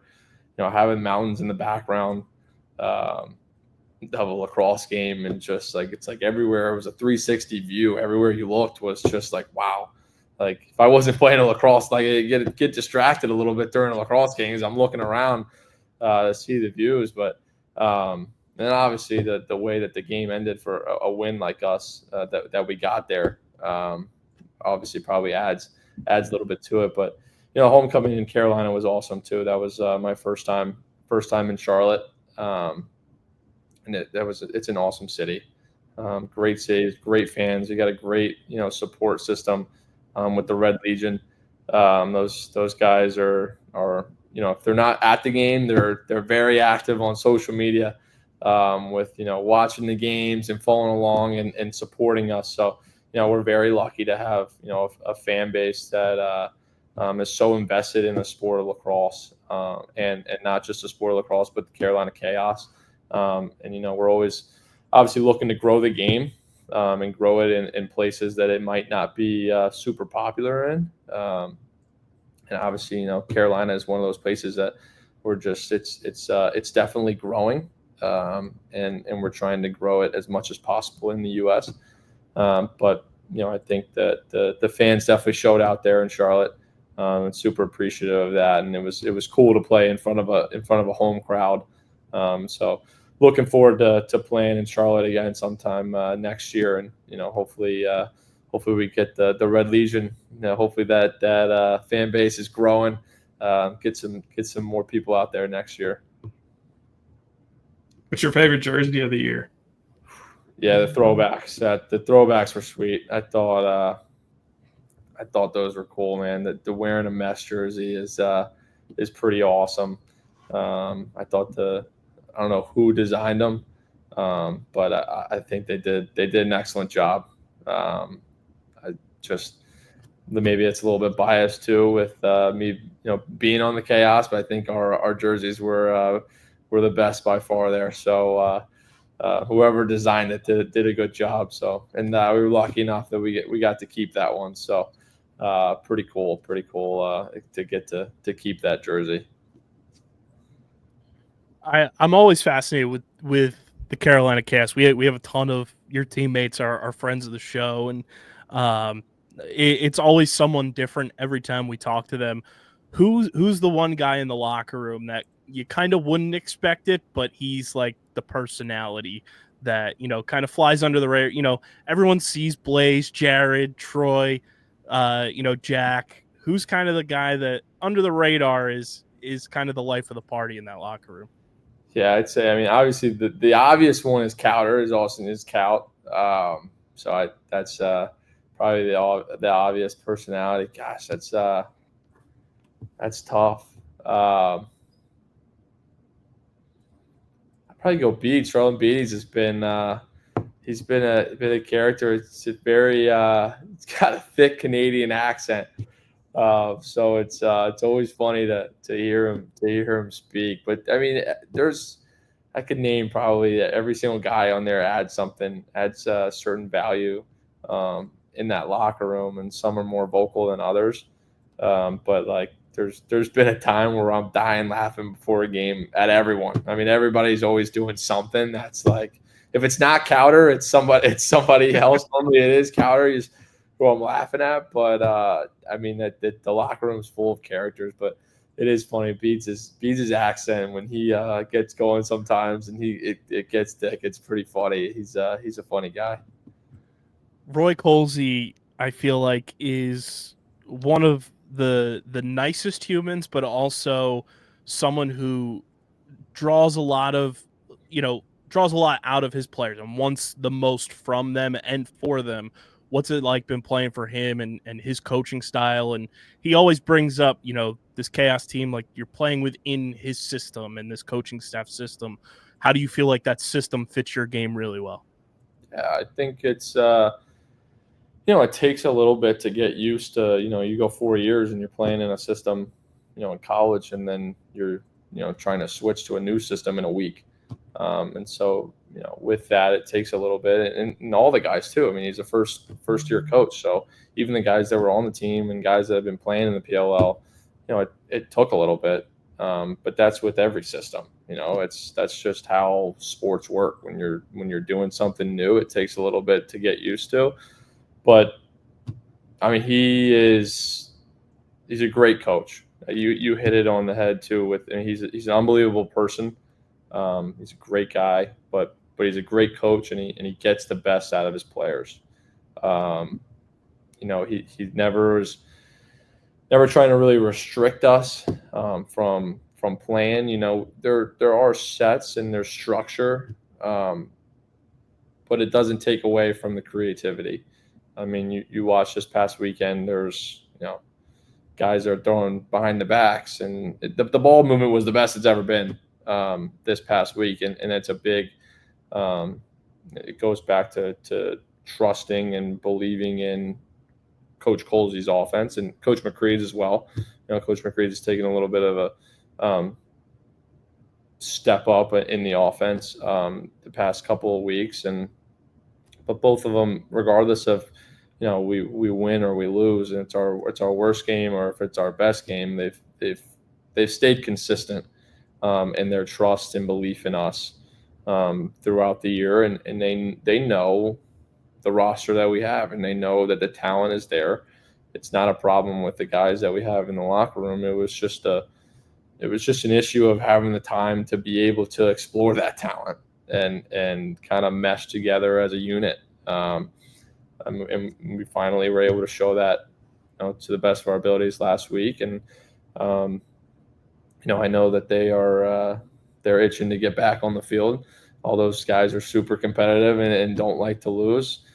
So I know all of our coaching staff is itching to get back together as we are as players, and looking forward to getting out there and strapping it up in Denver. Two things from last week's game too. Just take us through that overtime goal and just the thought process of, is it going in slow motion or is everything kind of like super high speed? Is it a combination of the two when you let that goal rip? And then also, what the hell is going through your mind when Glick launches that, beyond midfield two bomb that PLL stats put out today? It had a 4.52% chance of going in the back of the net, which made it the second most improbable goal in PLL history. Yeah. First, I was coming out of the box and was like, all right, well, maybe I can, get full speed here and get the ball and, a little unsettled and try to get to the top side and, beat my defender going full speed there. And, as I'm taking more steps onto the field, I'm like, oh, well, maybe, I don't know, maybe nobody's picking me up here. So just, was able to get a pass from Hiltzy there and, tried to got a crow hop in and was just, kind of close your eyes and hope it hits the net.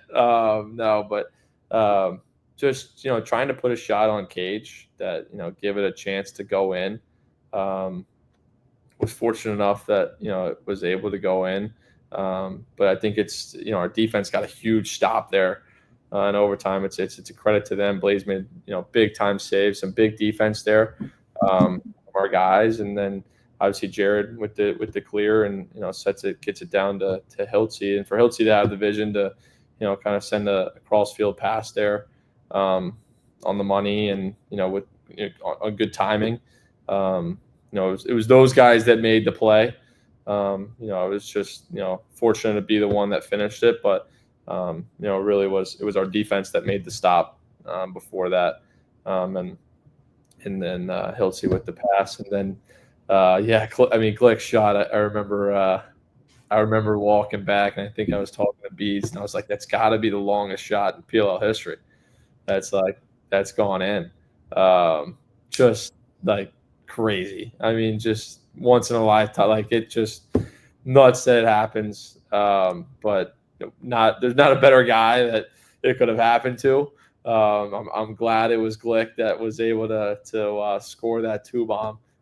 That's another guy that kind of goes under the radar in his leadership on our team.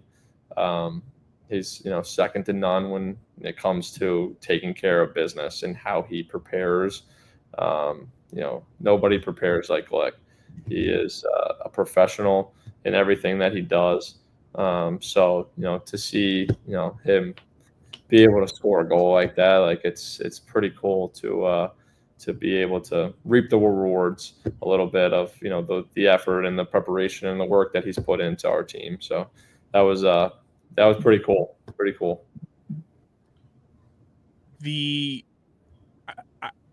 It's always like so fascinating too, just watching like the ebbs and flows of a PLL season and to see you guys at such a high this past weekend. And then obviously like Baltimore, not the most ideal weekend for you guys, to see just the growth you guys have had since that game against the Whip Snakes and where you are now.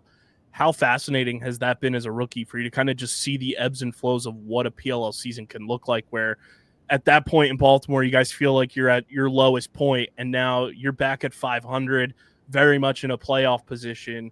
How much, does that kind of just like fuel you guys to know like, wow, like any given week, like we can find ourselves back where we want to be.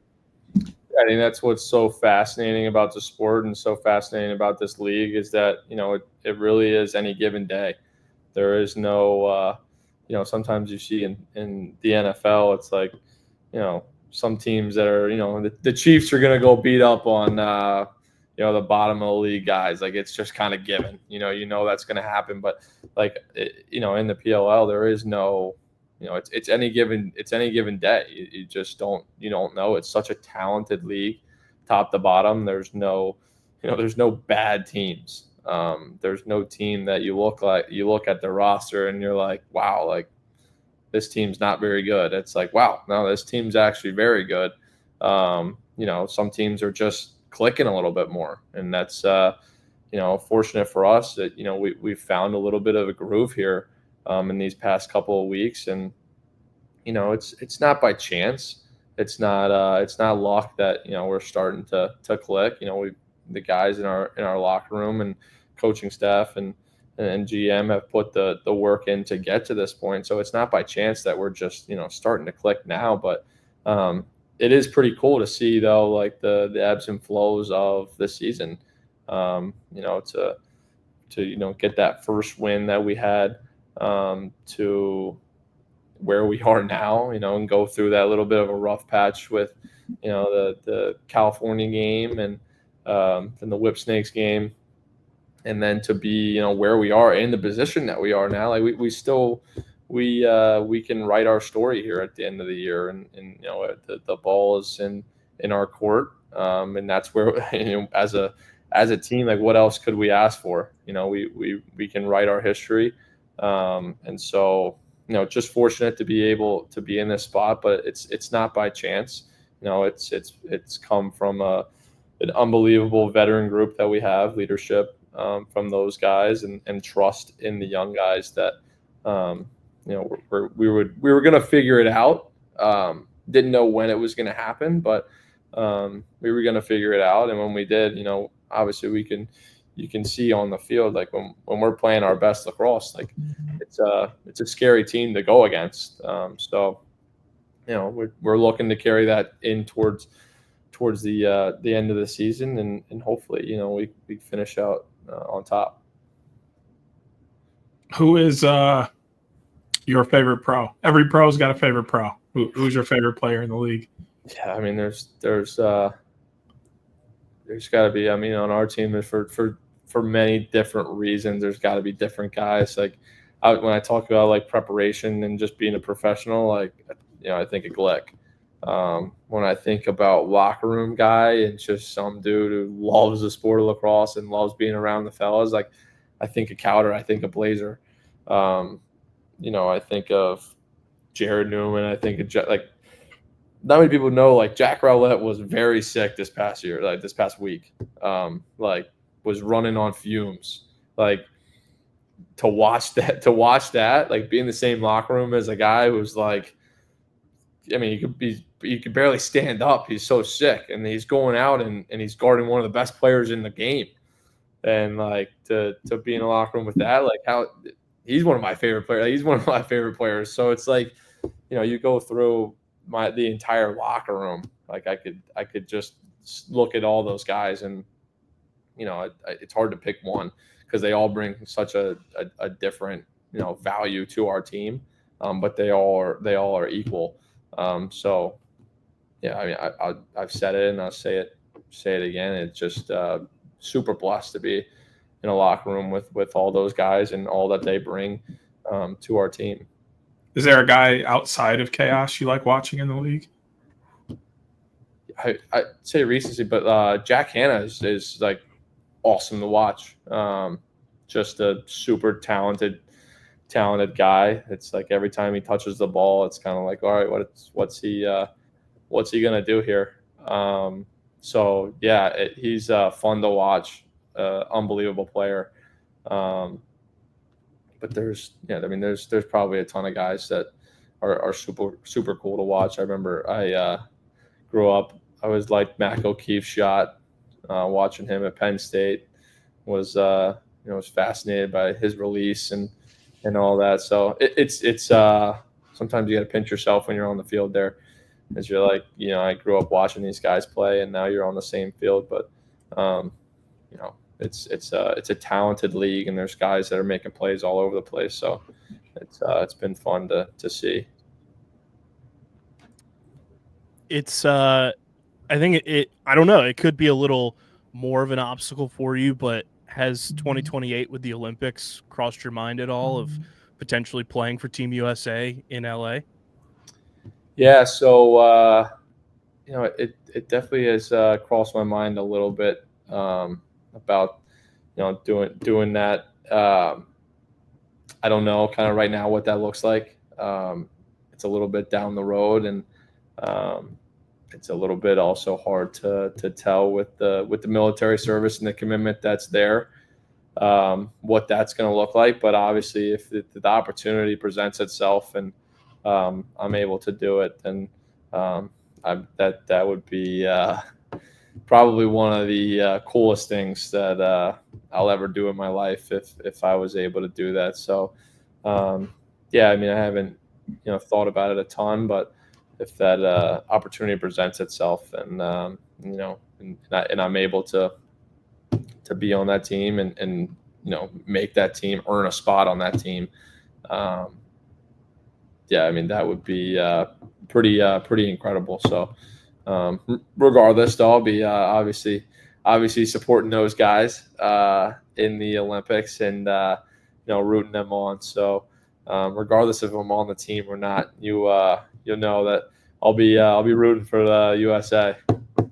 How fun has it been for you, obviously now as an alumni and obviously with the service academy, to kind of just watch the rise and the consistent rise of Army lacrosse and seeing just the dedication to the program and how well you guys have kind of formed this just like notoriety in the college lacrosse community, and you guys being taken seriously as a big time program over the past few years?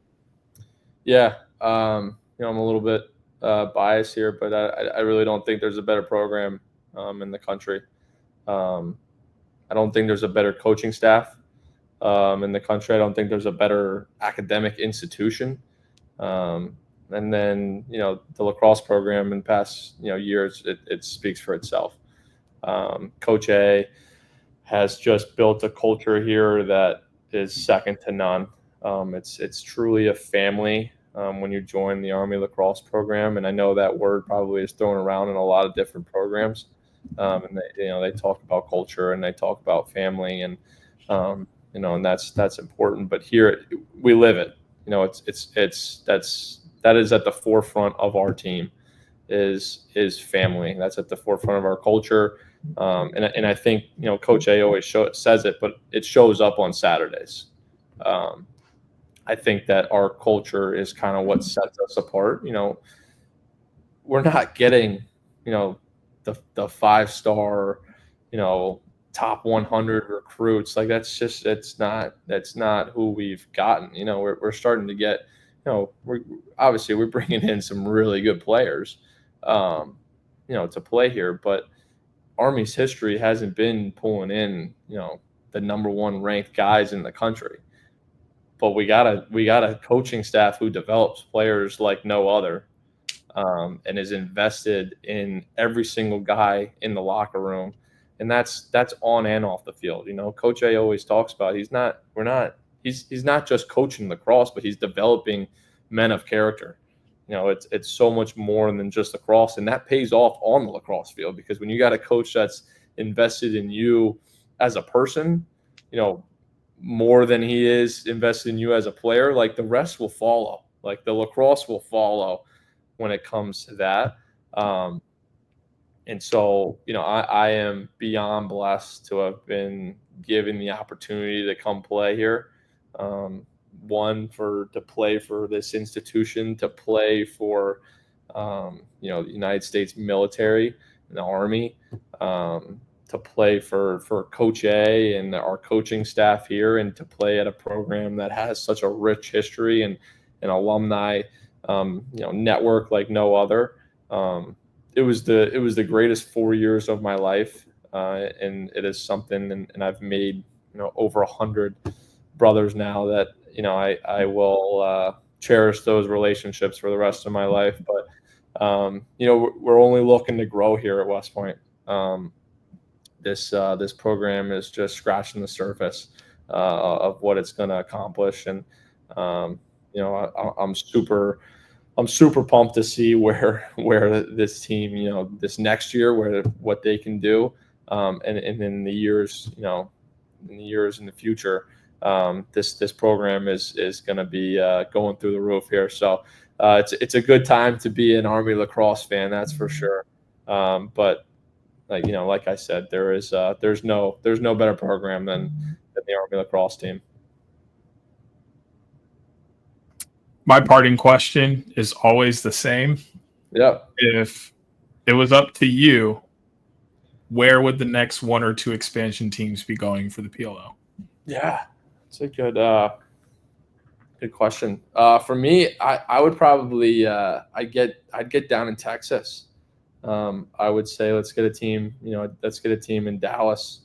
I think that the game is growing a ton in Texas, in the South. I think it's there's a lot of guys that are playing lacrosse down there, and I think obviously the fan base. I think how people in Texas enjoy their football. I think lacrosse is pretty similar. Those fans it'll be pretty easy for them to switch over and start watching some lacrosse games. So I think Dallas is one that could be big. And then I'd also say I would say Chicago as well. We went and played in Chicago a couple weeks ago. Just an unbelievable atmosphere. And the fans showed up in Chicago. I mean, it was packed. But a fun, great place. Playing at Northwestern, that's a beautiful place. It was pretty cool to be able to jump in the lake there like after practice, and just the views, and then it's just that's a good spot. So I would definitely those are my 2. I would say probably Dallas and Chicago. But I mean, there's a ton too. We probably Florida, Georgia, those areas too. Get down there in the South, and hopefully when this league takes off, there's teams everywhere, all across the country. So that's the goal, and I know that's where this league is heading. Texas is new, but I'm definitely glad to be getting you on record as in favor of Chicago Chrome. Yeah. That is something I've thrown out a few times now. Yeah. So that was a great spot. That was my first time being in Chicago. So it was definitely a great place to play. My last one. What is the emotion for you when you see these kids of the next generation before, during, and after games, just hawking for autographs, just wanting a handshake, and just recognizing you guys as the pro athletes that you are, and just embracing that, and just seeing how much this next generation of lacrosse fan, lacrosse player really looks up to you guys as the superstar athletes you are. Yeah, it's a full circle moment. I remember going to lacrosse games as a kid, and just you think that the guys on the field are superheroes. Like, it's just you really look up to them. And I remember begging for autographs after games that whether I was going to UVA games or whatever it was. Like, as a kid, like I was there, and it meant the world to be able to just get 5 seconds of somebody's time to sign my gloves or whatever it is, sign my shirt, whatever I had. So just knowing that, I was once in their, footsteps, dreaming of being able to, dreaming just to go play in college, nonetheless go play, in the PLL, but to just give back a little bit of time, when you can, before and after games, just to take the moment to, talk to the kids and take pictures and sign autographs. Like, it's kind of a no-brainer. It's something that I really actually do enjoy doing. because I was there. Like I was that kid that it meant the world to me to be able to talk to these guys that I looked up to. And I really think that it's important when it comes to growing the game.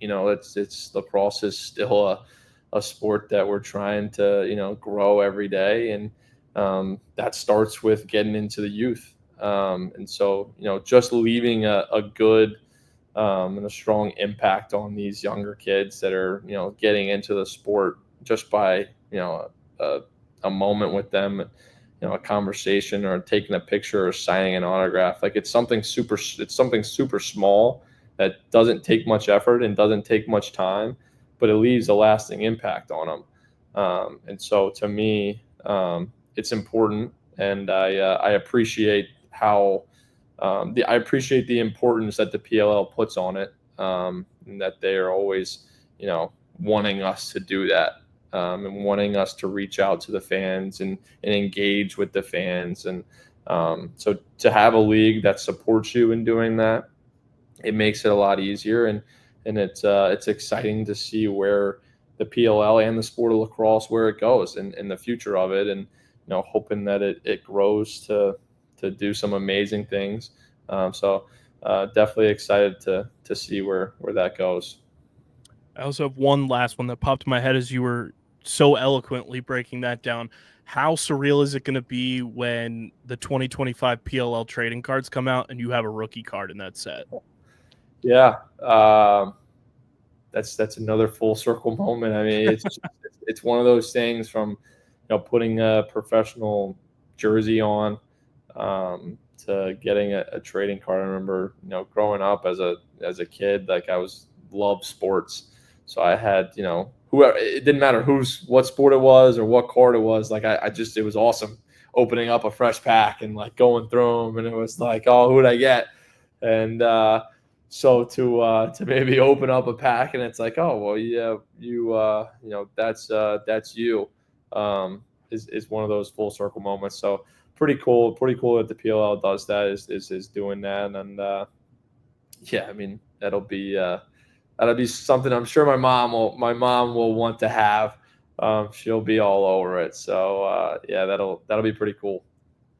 Well, Jackson, this has been awesome. Congratulations on the overtime goal. Congratulations on just the insane rookie success you've had, and wishing you all the best down the stretch here. And as you guys prepare for what seems to be like a playoff run for the Carolina Chaos, we'll be watching and rooting for you, man, because you're the absolute best. And anytime you want to hop on, you're more than welcome to hop on the show. Well, I appreciate it, fellas. Thanks for having me.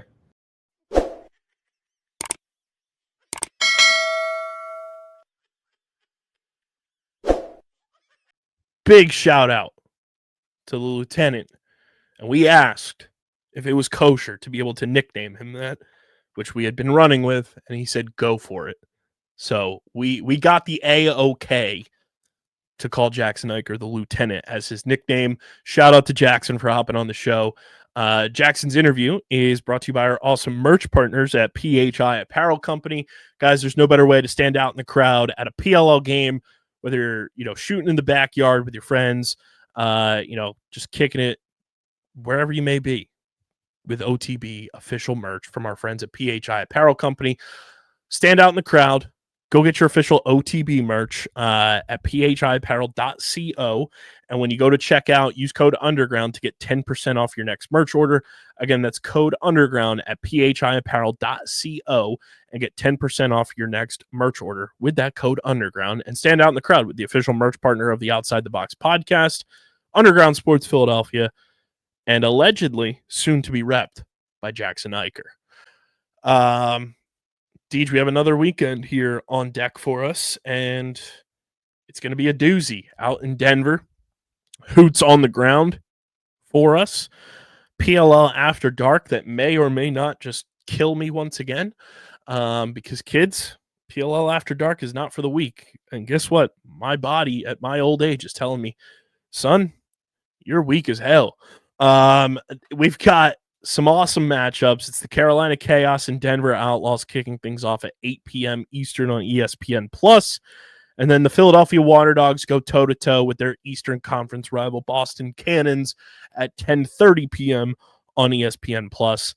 And then on Saturday, a quick turnaround for the Outlaws, 1 p.m. Eastern on ABC. It's the New York Atlas and the Denver Outlaws, a battle of first-place Titans going at it in Denver on ABC at 1 p.m. Eastern. And then we close out Denver weekend with the OG PLL rivalry on ESPN Plus on Saturday Night Lacrosse. It's the Maryland Whipsnakes and the California Redwoods. Deej, what are you most looking forward to as we head out to Denver and partake in the penultimate weekend of the PLL season in 2025? First and foremost, I'm most looking forward to these hiccups leaving me the fuck alone. This is the third time today I've been violently attacked by hiccups. I'm putting that on a graphic card. Please.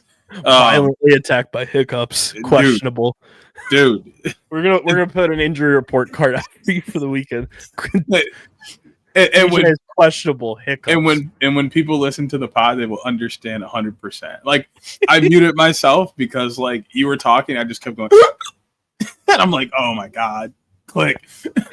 But like, is that seriously a question? Obviously, I'm looking forward to the original rivalry of the PLL, getting another installment, which it's almost not a rivalry at this point. We need another win very badly. So I'm looking forward to us capturing a win this weekend because I think that is very possible for the Woods to overtake that dreaded team from the East Coast. And then obviously, you hear that, Stags? You hear that?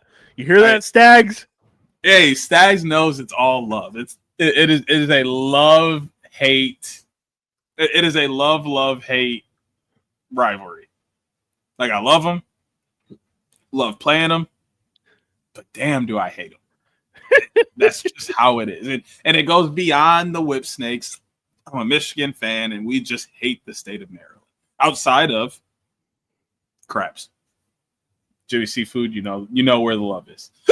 And then both of Denver's games should be exciting. Interested to see how the short turnaround does for them and how much it will affect them.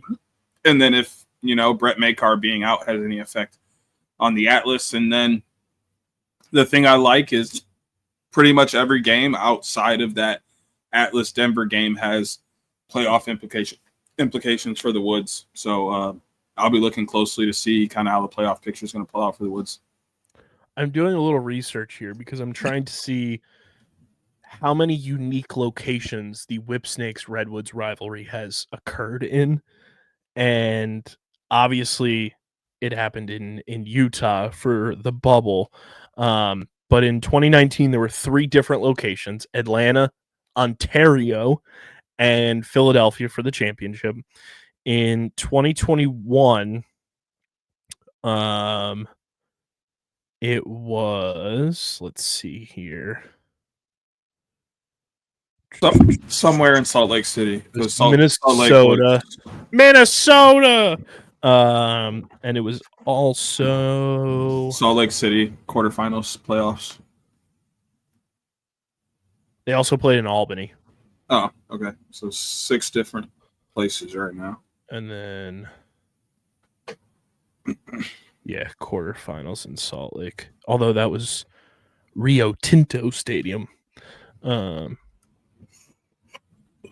So far, we're technically at 7 different locations if we want to count the bubble being a different location in Utah.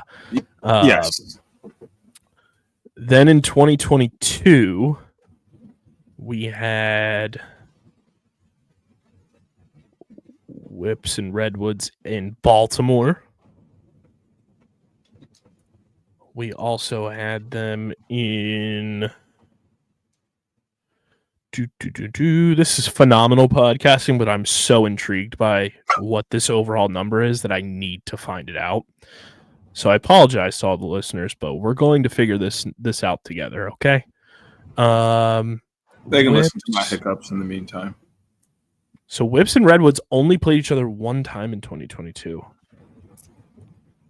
And that was in Baltimore. And then in 2023, because that was the year that teams had like true buys, if I'm not mistaken. Yeah. 2023, we had Redwoods and Whipsnakes played in Columbus.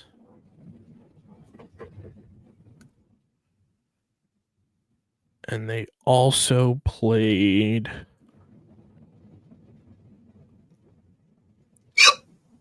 Whipsnakes and Redwoods.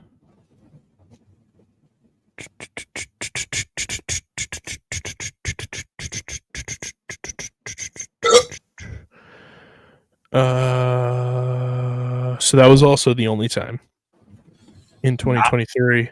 So this makes 10 places. And then 2024. Oh. One more, people. I promise. Whips and Redwoods played in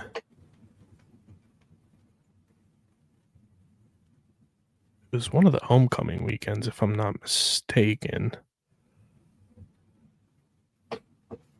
Yeah, it was in California, San Diego. And then this weekend is Denver.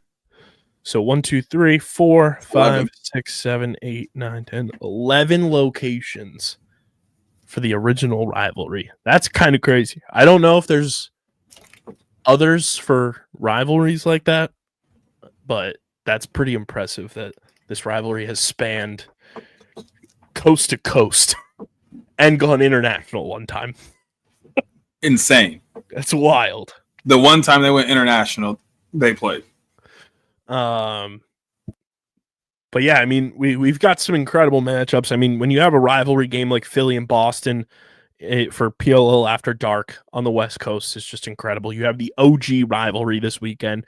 You have a battle of first place teams that I wish was just a smidge later on the clock, not being at 1 p.m. Like I wish it was at like 3 or 4 p.m. Give the Outlaws a little bit more rest. Or quite frankly, I wish this game was kicking off the weekend because that would be electric. Both teams fully rested. And I think Carolina and Denver, we were talking about this during the week, Deej. That could be a sneaky fun game so long as Carolina's ball movement looks anywhere close to what it was against Philly. Like that can be a very fun, high scoring, just pure chaos type of game. Yeah, I'm looking forward to that game. I think Chaos really don't have anything to lose. So I think they're coming in with a head full of steam, trying to once again get that lead up on both the Woods and the Archers as they stroll into the playoffs. So it's going to be a battle, and I think also the Atlas game may be in the back of Denver's head. You know, obviously I don't think they're going to overlook Chaos, but knowing they have to play again the next day on short time against a very good team, it may, bother them a little bit come, Friday night. Not saying it will, but it's definitely a possibility. So that just gives Chaos, kind of a little bit more of a chance to be in this game and maybe come out with an upset. This might be one of the biggest pregame win probability discrepancies I've ever seen. The PLL Labs has the Boston Cannons at a 55.5% chance to win versus the Water Dogs at 44.5%. The fan vote is the Water Dogs at 72% and the Cannons at 28%. I don't know if there's ever been a bigger discrepancy between fan and PLL Lab ever. The only way I could think is maybe some of that Chaos stuff back in the day, them being a little more analytical and giving them a true shot. But other than that, I don't probably. Well, I stand corrected, Deej, because PLL Labs almost has Carolina and Denver as a pick'em. They have Denver at 51.3% to Carolina's 48.7%. Denver, by the fan vote, is at 90.7% to Carolina's 9.3%. Oh my God. Damn it. That's insane. We stood corrected so quick. Damn it. That's not good. Bulletin board material for that team is never good. Never good. What a game we're going to get Friday crazy. night. That's going to be scenes. Absolute scenes. Locked in. I'm trying to now I need to think about what I want to have for dinner tomorrow. Because I will definitely be having it during that game. Cinema. And then, I get to try and stay awake during the Woods game. Or no, that's the next day. No, it's Philly and Boston is the nightcap there. Which I will be peeling my eyes back because I'll be at Citizens Bank Park on Friday night, probably in the press conference for Carolina and Denver on my drive home, and then being awake for Philly Boston all night long, which will be one hell of a matchup. Have the playoff clinching scenarios come out for this weekend? Like I'm free. So I saw them in. Hold on. Phenomenal podcasting. Dog, my screen just cut out. I don't know what happened. But I saw them in the previews when I was looking. Well, it didn't show in the Chaos one, which makes sense. While you look that up, I do have a great stat here when we were talking about Jake Piscino. 9+ point seasons by long pull since 2019. Michael Earhart, 13 points in 2019. Jared Newman, 10 points in 2019. Long pull Ian McKay in 2021, 9 points.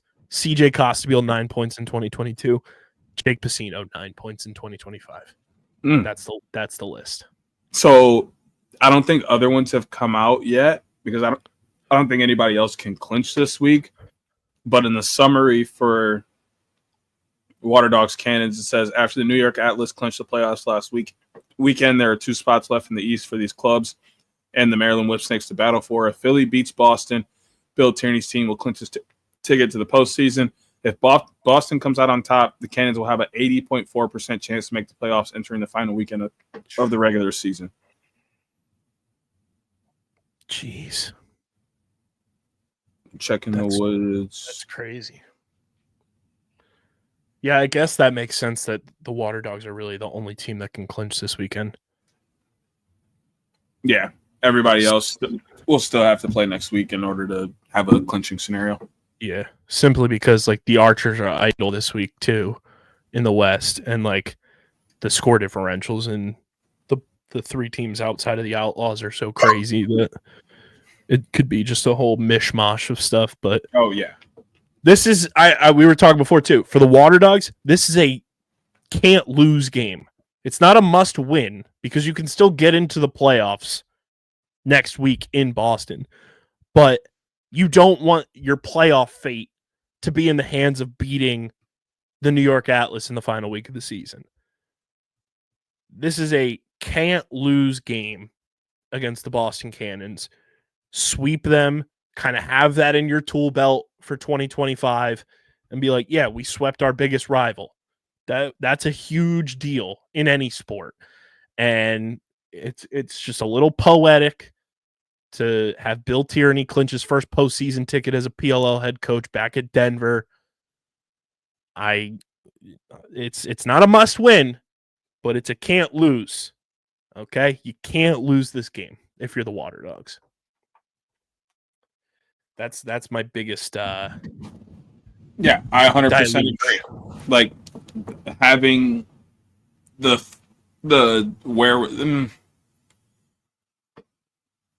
being able to go into Boston weekend knowing you have a playoff spot is a lot better. It's look at it this way. You're not getting the 1 seed. So the 2 and 3 don't matter. Mm-hmm. So if you win this week, you have a playoff spot next week, going into next week, which means next week almost doesn't matter. You might want the 2 seed, so sure, you play hard to get it. But if you lose the game, guess what? You're still in the playoffs. You might even still have the 2 seed even with a loss, depending on how things shake out. So that's why this is a can't lose. Is you want to have that validity of knowing you're in the playoffs regardless of what happens next weekend. And you want the 2 seed because you want to make Champ Series. You want to be a top 4 team overall. You want to be in Champ Series in February because the Water Dogs are one of those teams that have the fewest guys overall that play in the NLL. So you'll have most of your guys available. You'd have Michael Sowers. You'd have Kieran McCardle. You would have Jake Taylor. You would have guys on that offense that can run up and down the field and go at it for you. And dude, think about Dylan Hess in Champ Series. That's fun. Matt DeLuca back in Champ Series where he thrived. That's fun. There's so much that can happen where you don't take your foot off the gas pedal if you win this game against the New York Atlas when you clinch a playoff spot because you still want to be in that Champ Series spot. But there's so much that you can kind of solidify this weekend and kind of be dialed, and it's so much weight off your shoulders too. And you put a lot of pressure on your big time rival to have a stellar homecoming weekend if they want to make the playoffs and then potentially face you in the playoffs. Because that's what it would be. Philly beats Boston this weekend. Boston is basically battling for their lives to punch a ticket to Minnesota to see the Water Dogs again.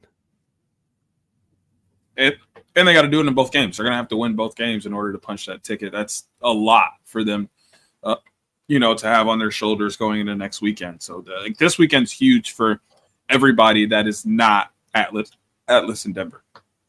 Dude, and I just looked ahead to next week's schedule. Philly wins this game against the Cannons. The final game of the regular season is a playoff game. Because the final game of Boston's homecoming is Saturday Night Lacrosse, 7 p.m. Eastern at Harvard Yard for the fucking Cannons against the Maryland Whipsnakes. Good grief. That's why we play. This is why we play. That's beautiful. That's cinema. Not saying anything, but I pray that is the case.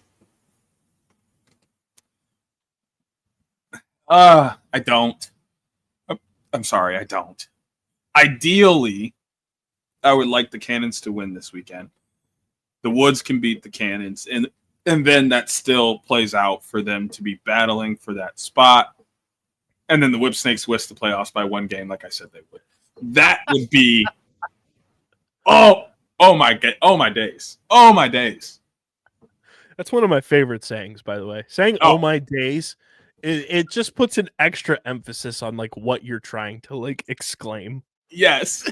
It's truly one of the best phrases ever invented. Whoever first said "oh my days," I want to shake your hand because you invented one of the greatest phrases to ever exist, and it is in my lexicon on the daily. It's so good. But yeah, I would love that. I would be insufferable on Twitter if that is what goes down.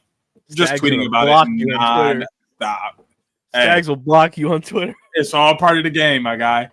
It's all part of the game. I don't think that's going to happen realistically, but that would be great. But I do think that game will be fun. I just don't know if it's actually going to be a playoff game if the Woods win. Well, it might be. Yeah, it still might be. 3-5, 3-6. Yeah, if they lose both of those, they'd be 3-6. So they both would be 3-6.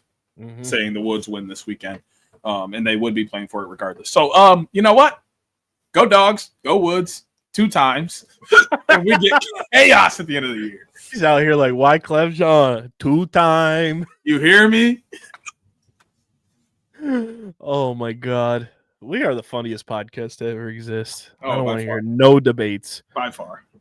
Also, I just saw one of the it funniest. helps that I'm top 10 funniest people that everybody knows. So I just saw one of the funniest tweets ever too. It just says Obama voice, my fellow Americans. It's so funny because you can distinctly hear his voice say that. It just takes you back. It just Man. takes you back to a better time. What? What? Yeah. you ain't tell no lies, my friend. You ain't never lie. But yeah, this weekend's gonna be sick. I'm super excited. Denver always looks great on TV too. We're gonna have the fucking man, the myth, the legend, JoJo War Drummer this weekend. The Denver Rough Riders are gonna be running amok. Those boys are absolute Looney Tunes in the best way possible, and they're gonna have their assless chaps running around Peter Barton Stadium causing a ruckus. It's gonna be so much fun. I can't wait. And we're going to have hoots on the ground, which is the best part. But, Deej, I think without any further ado, we head on over to the pick pond and we dish out our picks of the week here. Feed some ducks. It is the PLL Denver Picks of the Week, brought to you by Kenwood Beer, the official beer partner of Underground Sports Philadelphia. It's a refreshing light beer, just 4.1% ABV, 120 calories, just 8 grams of carbs. You guys can go to kenwoodbeer.com, use the Kenny Finder to see who's got Kenwood Beer on tap in the Philadelphia, Pittsburgh, Maryland, New Jersey, and Delaware areas. You can also find Kenwood Beer at your local liquor stores in those markets. And if you're going to the Mann Center in Philadelphia this season, you can get Tall Boy Kenny's at the Mann Center all summer long. Again, that's kenwoodbeer.com. Must be 21 or older to do so. And as always, guys, please drink responsibly. Deej, looking at the standings in our pick'em here, I'm at the top of the table, still at 15 and 17. You're right behind me at 14 and 18, and Hoots is right behind you at 13 and 19. We start with the hometown Denver Outlaws going up against the boy Jackson Eicher, Blaze Reardon, and the Carolina Chaos. I have Hoots' picks in front of me. He is going with the hometown Denver Outlaws in this one. Deej, your selection for some Friday night lacrosse. We had the man, the myth, the amazing, fantastic Lieutenant Eicher on. He's going to get some podcast science this week. He's going to play well. That don't mean it's going to help the rest of his team. And I'm not saying that like they're bad. I just think Denver's on a roll right now, and you got to play lights out in order to beat them. Not sure that's going to happen with a rested Outlaws team. So I'm going to take the Laws to win game one. Yeah, I'm going Denver as well. I think that crowd behind them to kick off their homecoming, coming off of that performance against the Archers too, to like bleed into your homecoming weekend is massive. And I think, they have two offensive MVP candidates on their team right now in Pat Kev and Brendan O'Neill, along with an LSM of the Year frontrunner, in our opinion, and Jake Pacino. And Logan McNaney is a Rookie of the Year candidate and a Goalie of the Year candidate and a potential MVP candidate, holding it down in cage for them. And it's not that Carolina doesn't have pieces, because we've seen them evolve over the past 8 weeks now. I just think Denver has the more fluid and built up chemistry together for the most part team. And truly, I mean, this game could really come down to who gets the possessions at the stripe. Like Inacio versus Weirman is going to be something to watch. But I am going with Denver to get the dub to kick off their homecoming weekend. We then go to 10:30 Eastern time. It's the Water Dogs, the Boston Cannons, a Northeast rivalry like no other. I'm just going to say, everyone, earlier in the day, I was the only one holding it down in the dog pound, okay? You're a hoe. These boys was homie hopping. That's so fucking crazy. And then Deej remembered this is a homecoming for like half of the Water Dogs roster. Nobody out there had to know any of this. And then said, you know what? I done goofed. Hand up. I goofed. And I didn't mean to pick the Cannons. But I am giving you the pass. You do have a pass. You did preface that you had the ability to change. And I said that I have been doing it all week. It wasn't like this Correct. was a thing today. Like I had been flopping back and forth all week. But the way that you just used that fucking grass-fed USDA beef. That is trademark Outside the Box Podcast 2025. All rights reserved. That phrase right there. To sell me out is insane. Nobody had to know that I was feeling that way earlier in the week. We could have just left it at that. I was taking the dogs because that's what we do. I'm hurt. You gave my pick away for me. You told the people how I was feeling all week. This is just a travesty. I almost want to change my pick again, but I'm not. I was going to say, you still have time. No. Dogs by a million, damn it. Hoots has also homie hopped and is rocking with the dogs. I had the dogs. I feel like we talked him into that. Yes. We pretty much bullied him into He that. hates that he picked the water dogs. He hates that he picked them. I'm going with the dogs. Kenny Brower's back. He's listed as questionable. I'm just saying that the multiple times that he's been out of a game or out of the lineup, the defense has looked discombobulated as hell. Eli Gobrecht is back. That's great vibes for the Water Dogs. And it's another week of CJ Kirsch just getting comfortable in this offense. He's listed as a midfielder, which is, I think, a perfect place for him to kind of just get comfortable right now and just get the offense a little bit more back on track and put guys back in places that they're comfortable and not shake too much up. And this is a huge game for Michael Sauer's MVP candidacy. Not that he's not going to be a candidate, but this is just another push to remind people like he's that guy.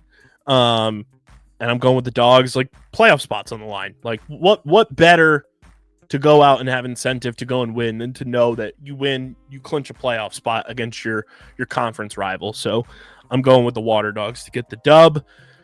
We go to 1 p.m. on ABC. Quick turnaround. This sucks for the Outlaws. I just have to say. I get you want this game on linear TV. This is brutal turnaround time semantics for the Denver Outlaws. They're playing at 11 a.m. local time. Like, that sucks. And for that reason, I'm going with the well-rested, well-oiled machine that is the New York Atlas.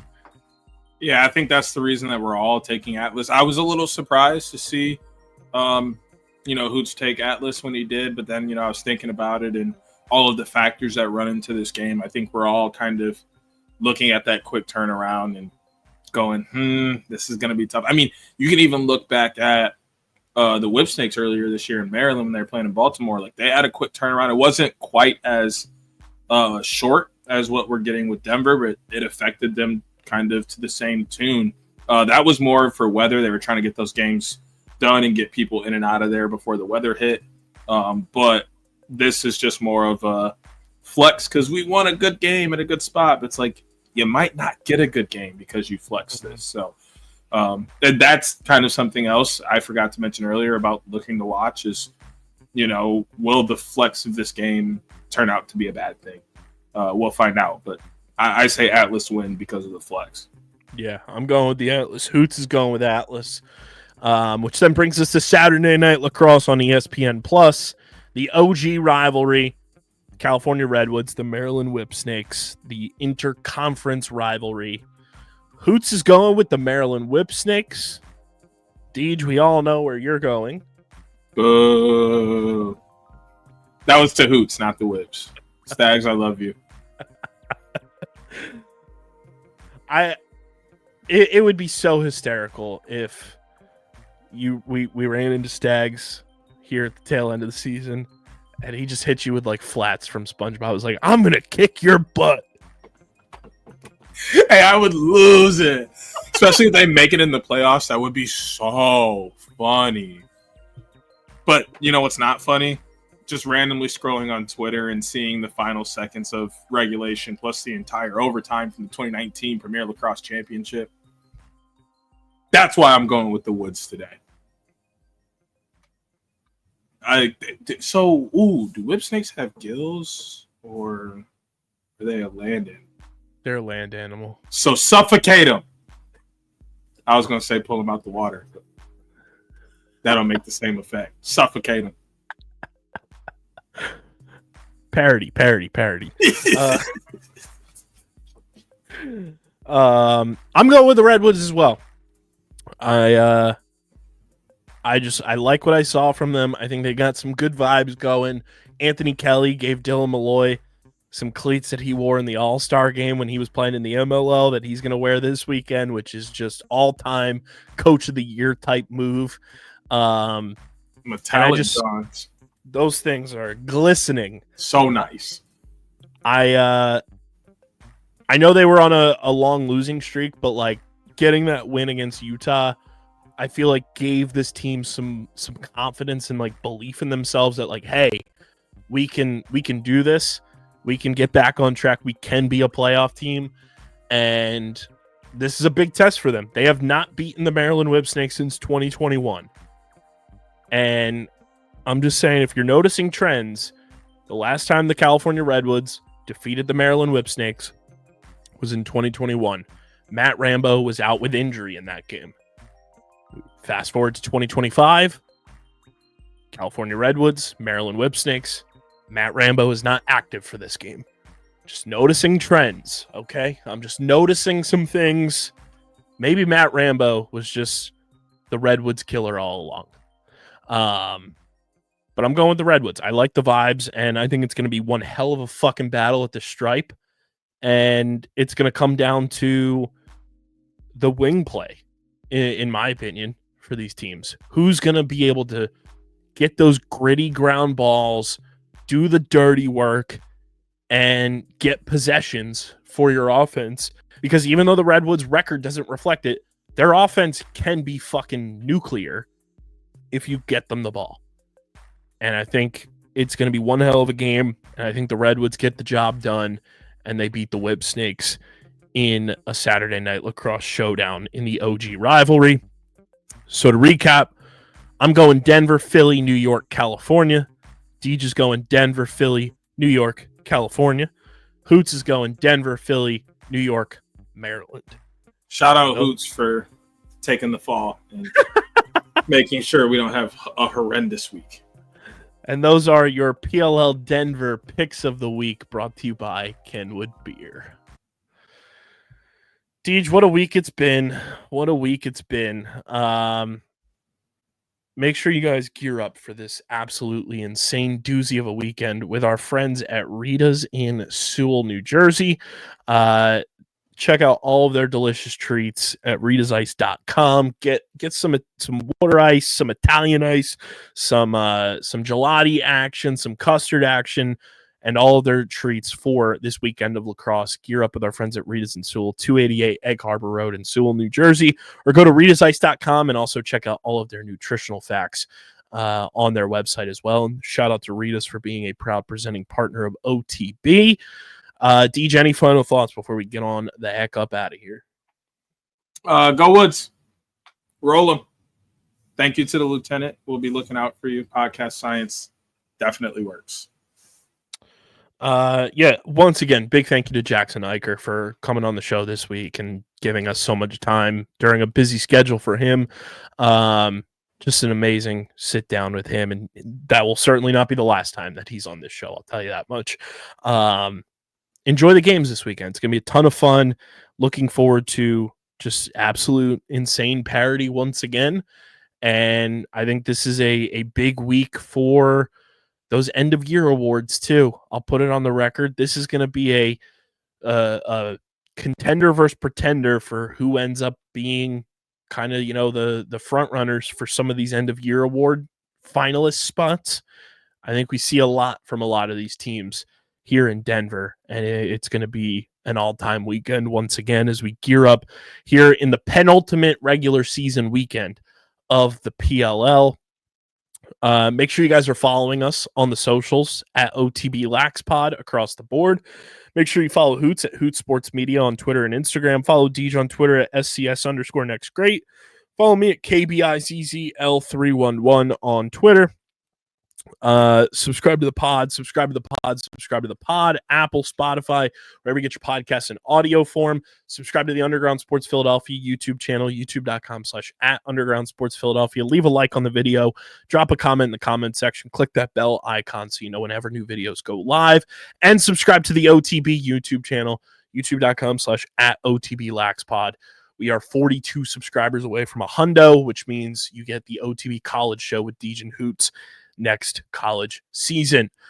And this has been episode number 386, a lieutenant interview edition of the award-nominated, honorably mentioned, number 9 NCAA ranked, number 11 Philadelphia ranked, and of course viewable on YouTube, Outside the Box podcast, the official lacrosse podcast on the Underground Sports Philadelphia Podcast Network. For Deej, for the lieutenant, Jackson Eicher, Mr. Overtime himself, I'm KB. Enjoy this weekend of lacrosse in Denver. If you're there, send us your POVs from the stands. We want to see you guys popped out in Denver for sure. Tag us on social. We'll repost it everywhere. And we will see you back here next week. We are working on getting another guest on next week, which we're very excited about. And we gear up for the final weekend of the regular season. It's already here. That's crazy. As we head to Boston for the final weekend of the 2025 regular season here in the PLL. But until then, we're getting the heck up out of here, everybody. Peace. Peace.